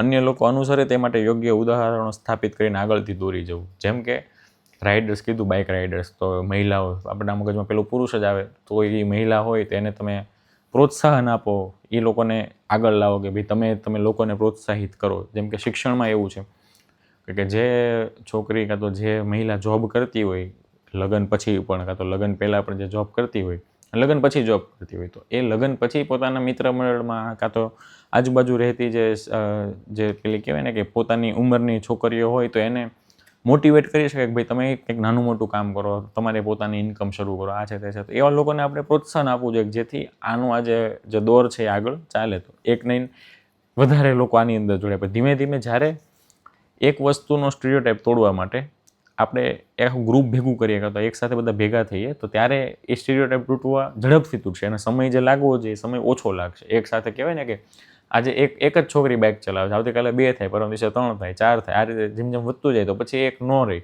કારણ કે તમને વારે વારે કોઈક ને કોઈક છોકરી ગાડી સારી રીતે ગાડી ચલાવતી દેખાતી હોય તો આપણા મગજમાંથી એ નીકળી જાય કે સ્ત્રીઓ ખરાબ ડ્રાઇવિંગ કરે છે, એ વસ્તુ આપણા મગજમાંથી નીકળી જાય. સમગ્ર વિશ્વમાંથી સકારાત્મક મૂલ્યો અને શિક્ષણનો પ્રચાર કરો. બરાબર, પહેલી વસ્તુ એજ્યુકેટ કરો. જનરલી જેને વિવેચનાત્મક વિચારસરણી અથવા તો વિચારસરણી, આ વસ્તુ જેનામાં હશે, અને આ ક્યાં ભણ્યા હતા એ પણ યાદ કરી લો. વિવેચનાત્મક વિચારસરણી આપણે ક્યાં ભણ્યા હતા? જેનામાં વિવેચનાત્મક વિચારસરણી હશે, પોઝિટિવ નેગેટિવ બધાને સાથે લઈને બધા પાસાઓનો અભ્યાસ કરતો હોય, કાં તો બધા આખા સમાજનું અવલોકન જે કરતો હોય, તો એ માણસ જનરલી આ કહેવાય ને કે આ સ્ટીરિયોટાઈપની અંદર નહીં પડે. આ સ્ટીરિયોટાઈપને બ્રેક કરવા પડશે કે ભાઈ એવું ન હોય. કહેતા હોય ને કે 2 છોકરા હોય, 2 જુડવા ભાઈ હોય, એમાંથી એક હોશિયાર હોય ને એક બિચારો ખરાબ હોય, તો બધા એમ જનરલી કહેતા કે આ તો ફેલ જ થવાનો છે એમ. એક સ્ટીરિયોટાઈપ કરી દો ભાઈ, કાં તો કોઈક રખડતો હોય છોકરો, આખો દિવસ કહેવાય ને કે એનું રમવામાં વધારે ધ્યાન હોય, તેમ કહી દે કે એક સ્ટીરિયોટાઈપ કરી નાખે, ઓકે આ તો ફેલ જ થાય, કાં તો એની માન્યતા એવી ઢઢ કરી નાખે કે આ ફેલ થાય. પણ એવું નથી કે ભાઈ કહેવાય ને કે એના માટે તમારે કંઈક એના ઉત્થાન માટે કાં તો તમારે એટલીસ્ટ એને મોટિવેટ કરવો જોઈએ કે ભાઈ આવું નથી. અને જે માણસ ભણેલો હોય એ સામે તાર્કિક આપશે ભાઈ એ ખાલી રખડે છે એનો મતલબ એવો થોડો છે કે એ ભણવામાં સારો નથી. બની શકે કે ભાઈ એનો જે ઇન્ટરેસ્ટ છે એ ભણવા કરતાં વધારે રમતગમતમાં હોય, રમતગમતમાં સારો નીકળી શકે. જે પહેલો બીજો બાળક છે કે જે ભણવામાં સારો છે, રમતગમતમાં સારો ના હોય. તો આ રીતે બીજી તાર્કિક દલીલો આપીને સ્ટીરિયોટાઈપને તોડી શકાય છે. પછી છે બાળકોનું મૂલ્ય શિક્ષણ, યોગ્ય પેરેન્ટિંગ અને સમાજની યોગ્ય માનસિકતા. તો બાળકોને નાનપણથી જ તે આવા જે સ્ટીરિયોટાઈપ છે એનાથી દૂર રાખવામાં આવે, માન્યતાઓથી દૂર રાખવામાં આવે. ખાસ કરીને તમે જુઓ તો ઇન્ડિયન જે ચાઇલ્ડ હોય અને યુરોપનું બાળક હોય, તો જનરલી યુરોપના બાળકને કહેવાય ને કે આ બીજા બાળક પ્રત્યે અથવા તો કોઈ અન્ય જાતિ જે જેન્ડર, આપણે જેને જેન્ડર કરીએ, અન્ય જાતિ પ્રત્યેનું એટલું બધું પેલું ન હોય કે ઓકે આવું કે આના વિશે એવી કોઈ માન્યતાઓ ન હોય. આપણું કોઈ 8મા ધોરણ સુધી તો કોઈ એમ છોકરીઓ અત્યારે તો હાલના સમયની સોશિયલ મીડિયામાં ગમે એ વાત કરે, પણ સમાજની સામે વાત નથી કરતા. એક સ્ટીરિયોટાઈપ છે, શું કામ કે વાત કરશે હમણાં લોકો વાતો કરશે, આ છે તે છે, એવું ના હોય. એટલે બાળકોને નાનપણની ઉંમરથી આ બધાથી દૂર રાખવા, સ્ટીરિયોટાઈપથી દૂર રાખવા, અલગ પોતાની રૂઢિઓથી જરાક દૂર રાખવા, હાલના સમય પ્રમાણે જીવવું, યોગ્ય પેરેન્ટિંગ, ખાસ કરીને માતા પિતાની જે એથિક્સને લઈને ભૂમિકાઓ છે, નીતિગત ભૂમિકાઓ છે, તો નીતિગત ભૂમિકાઓને બાળકોની અંદર પ્રસ્થાપિત કરવી કે પોતાની જે જૂની રૂઢિઓ છે, રૂઢિઓ કરતાં રૂઢિઓ અને સંસ્કૃતિમાં ફરક છે. જૂની રૂઢિ અને જૂની સંસ્કૃતિ એમાં ફરક છે. જૂની રૂઢિઓ સારી અને ખરાબ બંને હોઈ શકે. જેમ કે લાજ કાઢવી એક રૂઢિ હતી, પણ એ ખરાબ રૂઢિ હતી કે ભાઈ એની અંદર કહેવાય ને કે સ્ત્રીઓની સ્વતંત્રતા ઉપર થોડુંક આંચ આવતી હતી. પણ જ્યારે બીજી રૂઢિ એમ છે કે વડીલોનો આદર કરો, જ્યાં પણ વડીલ દેખાય ત્યાં પગે લાગો, એક આપણી રૂઢિગત પરંપરા રહેલી છે. તે આપણી સંસ્કૃતિ એક સંસ્કૃતિનો ભાગ છે, એ સકારાત્મક રૂઢિ છે. તેનું આપણે જતન કરવાનું. સકારાત્મક રૂઢિઓને તમે જતન કરો અને નકારાત્મકતાને દૂર કરો. સકારાત્મક અને નકારાત્મકતા એ સમયને આધારે નક્કી થતું હોય. તો હવે એમ ના કહી શકીએ કે એ સમયે ઘૂંઘટ કાઢો કાં તો લાજ કાઢવી એ ખરાબ હતું કે સારું હતું. બરાબર, એની પાછળ એવું ઘણું કારણ છે કે એક લાજ કાઢવાનો રિવાજ શું કામ આવ્યો હશે. તો એનું એક આપણે તમને પેલા પતાવી નાખીએ, પછી આપણે એ જોઈએ લાજ કાઢવાની વાત નીકળી છે, તો એને એક ટોપિક તમને સમજાવું કે શું કામ આવ્યું છે, એની પાછળનું વિચારસરણી કેવી હોઈ શકે. અને સમાજની યોગ્ય માનસિકતા કે આજુબાજુના સમાજમાં વાતાવરણ એવું હોવું જોઈએ કે ભાઈ એ જે આવી કોઈ પણ એક અન્ય સમાજ પ્રત્યેની લાગણીઓ, અન્ય સમાજ પ્રત્યેની પોતાની માન્યતાઓ છે, બિલીફ છે, કે કોઈ ધર્મ પ્રત્યેની પોતાની માન્યતાઓ છે, એ આપણા સમાજમાં જો પ્રસરતી હોય તો સમાજની કાં તો સમાજના અગ્રણીઓની ભૂમિકા છે કે એને રોકે. કારણ કે આનાથી શું થાય કે એ જ્યારે જે એક સહિષ્ણુતાની ભાવના હોય એનું હનન થાય. સહિષ્ણુતાની ભાવના જળવાય નહીં, કારણ કે પહેલેથી જ મારી માનસિકતા નેગેટિવ રહેલી હોય કોઈ પણ વ્યક્તિ કાં તો સમાજ પ્રત્યેની, તે હવે એની વાત કરવાની તો એ મને ચીડ ચડે, કાં તો ભાઈ હું કામ આ કરવી, તો આવા જ છે, હું કામ આપણે એની વાત જ કરવી છે, આવી એક ભાવના નીકળે. પણ સમાજના અગ્રણી તરીકે અથવા તો સમાજમાં રહેતો હોય તો મારે એટલી ફરજ છે કે સપોઝ કે સમાજમાં એની નેગેટિવ વાત થતી હોય તેને હું દૂર કરું અને કંઈક હું પોઝિટિવ કરવાની ટ્રાય કરું. ઓકે, ચાલે છે. વાત કરતા હતા લાજ કાઢવાની, કે આપણે એમ કહીએ છીએ કે લાજ કાઢવી એક દૂષણ છે, લાજ કાં તો એ ખોટી વસ્તુઓ હતી, સ્ત્રીઓના સન્માન, પેલા કહેવાય ને કે સ્ત્રીઓની સ્વતંત્રતા, સન્માન તો નહીં, સ્વતંત્રતાનું હનન થતું હતું, આવું કહીએ છીએ. એના પાછળનું એક કારણ પણ હોઈ શકે ને, કારણ કે પહેલાં બાળ વિવાહ થતા હતા, બરાબર, ખૂબ જ નાની ઉંમરમાં લગ્ન થઈ જતા, 12 વર્ષનું 13 વર્ષનું હોય બાળક ત્યારે લગ્ન કરી નાખે. હવે એનું એ બાળક જ્યારે 18 વર્ષનું થાય ત્યાં સુધી એનું સંતાન થઈ ગયું હોય. હવે એ સંતાન 18 વર્ષના પેરેન્ટ હોય અને એક સંતાન થઈ ગયું, એટલે જ્યારે પેરેન્ટ્સ 30 વર્ષે પહોંચે તો ત્યારે એનું છોકરું કહેવાય ને, એનું છોકરું 12 વર્ષનું થઈ ગયું હોય, એના છોકરાના લગ્ન થાય. તો 30 વર્ષના એક પુરુષ હોય તો એની તમે સેક્સ્યુઅલ લાઈફ જુઓ તો એની અંદર કહેવાય ને કે ઉમળકા વધારે હોય, કાં તો એ પોતાના સેક્સ્યુઅલ થોટ્સને કંટ્રોલ કરી ના શકતો હોય ઘણી વખત, બરાબર, કારણ કે એ ઝડપથી ઉગ્ર થાય અને ઝડપથી શાંત થઈ જાય. જ્યારે સ્ત્રીઓ પોતાને કહેવાય ને કે સ્ત્રીઓની અંદર જે હોર્મોનલ બેલેન્સ છે, તો આ બાબતને લઈને સેક્સ્યુઅલ થોટ્સ કાં તો સેક્સ્યુઅલ વિચારોને લઈને પોતાનું જે માન્યતાઓ છે એ કહેવાય ને એક ધીમે ધીમે પ્રસરે, ધીમે ધીમે શાંત થાય. પણ ખાસ કરીને પુરુષોમાં એવું ના હોય, બરાબર, એક ક્ષણિક હોય એ વસ્તુ. તો એક મતલબમાં કે જ્યારે પુરુષ 30 વર્ષનો હોય, એના ઘરમાં આવનારી વહુ 14 વર્ષની છે, બાળ વિવાહ કરે છે, 14 વર્ષની છોકરી છે, તો એનું રૂપ જોઈને કાં તો એના પ્રત્યે, કારણ એ તો હવે સસુર થઈ ગયું, એના છોકરાની વાઈફ છે, તો એના પ્રત્યે કે જ્યારે ઘરમાં ઘરકામ કરતા હોય અથવા તો પાણી આપવું છે, આ છે તે છે, કોઈ પણ જાતનું ઘરનું કામ કરવામાં કાં તો બહારનું કામ કરવામાં જો એનું મોઢું દેખાય ને એના રૂપની અંદર, અથવા તો કહેવાય ને કે એ યુવાનીની અંદર એ લપસી જાય, કાં ખરાબ કામ કાં તો ખરાબ ભાવનાથી એ કામ કરે, એટલા માટે લાજ કાઢવામાં આવતી, તમને મોઢું જ ના દેખાય. તો એનાથી શું થાય કે ભાઈ એક પહેલેથી જ એક થોટ્સ, નેગેટિવ થોટ્સ આપણને આવી જાય કે ઓકે આ નથી. જો દેખાતું હોય તો હજી કંઈક આપણને થોટ્સ આવી શકે. એના માટે લાજનો રિવાજ હશે, બની શકે. અત્યારના સમયની અંદર તો 30-35 વર્ષે તો કહેવાય ને કે ધીમે ધીમે બાયોડેટા હજી બનાવવાના શરૂ કરતા હોય, 35 વર્ષે લગ્ન થાય તો અત્યારે લાજની કંઈ જરૂર નથી, કારણ કે ઓલરેડી એ એજ વટાવીને આવેલા છે.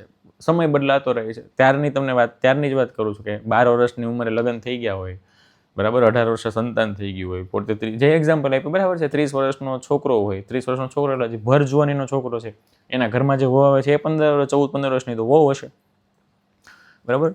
તો એ કહેવાય ને કે એનાથી પોતાના પરિવારની અંદર તિરાડ ન પડે, એક મૂલ્યોનું જતન થાય, એક મૂલ્યો જળવાઈ રહે, પરિવારનું નામના મૂલ્ય, એક સ્ત્રીનું, ખાસ કરીને એક સ્ત્રીનું સન્માન જળવાઈ રહે. આ ભાવનાથી એક કહેવી શકાય કે લાજનો પેલો આવ્યો હોય. જે બીજી એક રૂઢિ જુઓ તો પહેલાં આપણા બાની ઉંમર એ લોકો હાથમાં પેલા ટેટુ દેવા, છૂંદણા કરે. તે છૂંદણા પાછળની પણ એક કહી શકાય કે એક રીત હશે કે શું કામ એ લોકો છૂંદણા કરતા હશે. તો એવું કહેવાતું કે પહેલાં કે કહેવાય ને કે રાજાઓ ખરાબ નજરે ના જોવે પોતાને આ સ્ત્રીઓને ને, એટલા માટે એ આવું છૂંદણાને એવું કરી નાખે, જેથી કહેવાય ને કે એમનું સન્માન જળવાઈ રહેતું. જ્યારે હુમલા થતા તો ત્યારે એને એક રોગ તરીકે પણ જોતા. ઘણી અલગ અલગ માન્યતાઓ છે કે એને એક રોગ તરીકે જોતા, ઘણા એમ કે એને રોગ તરીકે જોતા, ઘણા એવું કહે કે ભાઈ એક ધાર્મિક માન્યતા એની અંદર જોડાયેલી છે. તો અલગ અલગ વસ્તુઓ છે, પણ અલ્ટિમેટ ગોલ એનો શું હતો કે સ્ત્રીઓના આત્મસન્માનનું રક્ષણ કરવું. એટલા માટે તે લોકો શું કરતા, એ વડામ દઈ દેતા કે જેથી પોતાનું જે રૂપ હોય એ જ બદલાઈ જાય, બરાબર છે. તો એના માટે આવું કરતા જેનાથી એના આત્મસન્માનનું રક્ષણ થાય. લાજ કાઢવાની પ્રથા પણ કદાચ એટલે જ આવી હશે. હા, અત્યારે એનું રિલેવન્સ નથી, તો અત્યારે એ પ્રથાને દૂર કરવાની હોય. તો જેમ જેમ સમય ચાલ્યો જાય તો એ રીતે જે પ્રથાઓ, જૂની પ્રથાઓ હોય એને કાઢવી અને નવી પ્રથાઓ નાખવી. જેમ કે આપણે કાયદાને અપડેટ કરીએ, અત્યારે 1960નો કાયદો જોવો તો ત્યારે સોશિયલ મીડિયા કાં તો ઇન્ટરનેટ આટલું બધું હતું નહીં, મોબાઈલ જ નહોતા. તો મોબાઈલ નહોતા તો એને લગતા કોઈ ક્રાઇમ થતા નહોતા, એને લઈને કોઈ બીજા નેગેટિવ ન્યૂઝ નહોતા આવતા, તો એના ઉપર કાયદાની કંઈ જરૂર નથી. પણ અત્યારે તમે જુઓ ડિજિટલ ડેટા પ્રોટેક્શન એક્ટની જરૂર છે. શું કામ? બધો ડેટા આપણો મોબાઈલમાં છે. આપણે કહીએ ને કે અત્યારે તમે સોશિયલ મીડિયા પર ઘણી વખત તમે ઇન્ટરવ્યૂની અંદર જોતા હોય તો ઘણા લોકો પોતાનું મોબાઈલ હોય તો એ વગર પરમિશને પતિ પત્ની પણ ઘણા એવા કેસ છે, એના કારણે છૂટાછેડા ડિવોર્સ પણ થાય છે. પોતાના મોબાઈલ એકબીજાને નથી બતાવી શકતા, કારણ કે નિષ્કપટ નથી રહી શકતા. એના માટે ડિજિટલ અને આપણા ખુદના ડેટા, એટલા બધા ડેટા આપણા મોબાઈલમાં, ઇન્ટરનેટ પર છે કે જેના આપણે ડેટા પ્રોટેક્શન એટલા માટે જરૂર પડે છે. 1960-70ના દાયકાની અંદર એની જરૂર નહોતી, એના માટે કાયદા નહોતા. અત્યારના સમયની અંદર એની જરૂર છે, તેના માટે કાયદા છે. જેમ સમય વધ્યો, સમયની માંગ જે પ્રમાણે આવી એ પ્રમાણે આપણે એની અંદર સુધારો કર્યો. તો સેમ રૂઢિબદ્ધ ધારણાઓની અંદર પણ એવું જ છે. કે રૂઢિબદ્ધ ધારણાઓની અંદર પણ એવું જ છે કે ભાઈ જે સકારાત્મક, જે જૂની પરંપરાઓ છે, જેમ કીધું વડીલોને પગે લાગવું છે, બરાબર, એમનો આદર કરવો છે, તો આ બધી જે માન્યતાઓ છે, કાં તો આપણો પોશાક છે, પહેરવેશ છે, કચ્છ બાજુ તમે જાઓ કાં તો રબારી સમાજ કે જેને ધન્યવાદ આપવો પડે, આહિર સમાજ, આયરાણીઓ, તો અત્યારે તે પેલું નથી મહારાષ્ટ્રનું હમણાં થોડાક ટાઈમ પહેલાં આયોજન કરેલું હતું, તો એક સાથે બધા આઈ રાણીઓ રાસ લેતા હોય, તો એ કેવું સરસનું એક દ્રશ્ય કહેવાય. આપણી એ સંસ્કૃતિ રાજસ્થાનની અંદર જાઓ તો એ લોકો હજી ત્યાંના પુરુષો હજી પાઘ પહેરે છે, ત્યાં હજી ધોતીનું ચલણ હજી છે, બરાબર છે. તમે યુપીની અંદર જાઓ તો યુપીની અંદર પણ કુર્તાનું ચલણ અત્યારે વધારે છે, બરાબર છે. પછી તમે નોર્થ ઇસ્ટ સાઈડ જાઓ અથવા હિમાચલ સાઈડ જાઓ તો ત્યાં ટોપીનું ચલણ જોવા મળે છે વધારે પડતું. સાઉથની અંદર જાઓ તો પેલી વ્હાઇટ ધોતીનું ચલણ હજી સુધી જોવા મળે છે. આ એની પરંપરા છે, આ એની રૂઢિઓ છે, એ સકારાત્મક રૂઢિઓ છે, એને જાળવી રાખવાની જરૂર છે. પણ જ્યાં જ્યાં નકારાત્મકતા આવેલી છે કે આ જેમ કેમ કે પડદા પ્રથાવાળી સિસ્ટમ છે, બાળ લગ્નની સિસ્ટમ છે, આ એક એ સમયે તો એક રૂઢિ જ કહેવાતી કે બાળક 12 વર્ષનું થાય એટલે રૂઢિ પ્રમાણે કરાવી દેવી, લગ્ન કરાવવાના. તો એ આ બધી રૂઢિઓને અત્યારે દૂષણો થઈ ગયા છે હાલમાં, એને દૂર કરવાની જરૂર છે. તો એ સમય સાથે સકારાત્મક કે નકારાત્મકતા એ સમય સાથે અને સમાજ નક્કી કરે છે, એ કોઈ ઇન્ડિવિજ્યુઅલ માણસના કહેવાથી નક્કી થતું નથી. જો હું એકલો જ ખોટો હોઉં તો સમાજ મને દબાવી પણ શકે છે.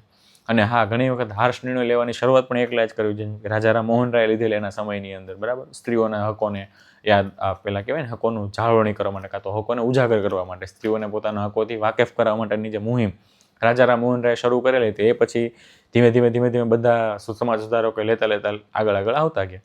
તો એ રીતનું છે. આજે આપણે બધી રૂઢિગત ધારણાઓ, ભેદભાવ ને પેલું કહેવાય ને કે પૂર્વ ધારણાઓ, સોશિયલ ઇન્ફ્લુઅન્સ, સામાજિક પ્રભાવ, તો આપણે આજે ઘણા બધા ટોપિક આજે ડિસ્કસ કર્યા. આજનો લેક્ચર ઘણો હકીકત ઇમ્પોર્ટન્ટ લેક્ચર હતો. જો ના સમજાણું હોય તો પાછા જુઓ, જે ટોપિકમાં સમજ ના પડી હોય લખતા રહેવું, હજી એકવાર એવું લાગે તો જોઈ લેવું, મટીરિયલ વાંચી લેવું. તેમ છતાં સમજ ના પડે તો આપણે ડાઉટ રિઝોલ્યુશન સેશન થશે, એની અંદર આપણે મળવાના છીએ. તો ત્યારે આપણે લાઈવ ચર્ચા એની કરી લઈશું, બરાબર છે. અને આ બધા જ ટોપિક છે એને ક્યાંક ને ક્યાંક આપણે કેસ સ્ટડીઝમાં ખાસ કરીને નાખવાના છે.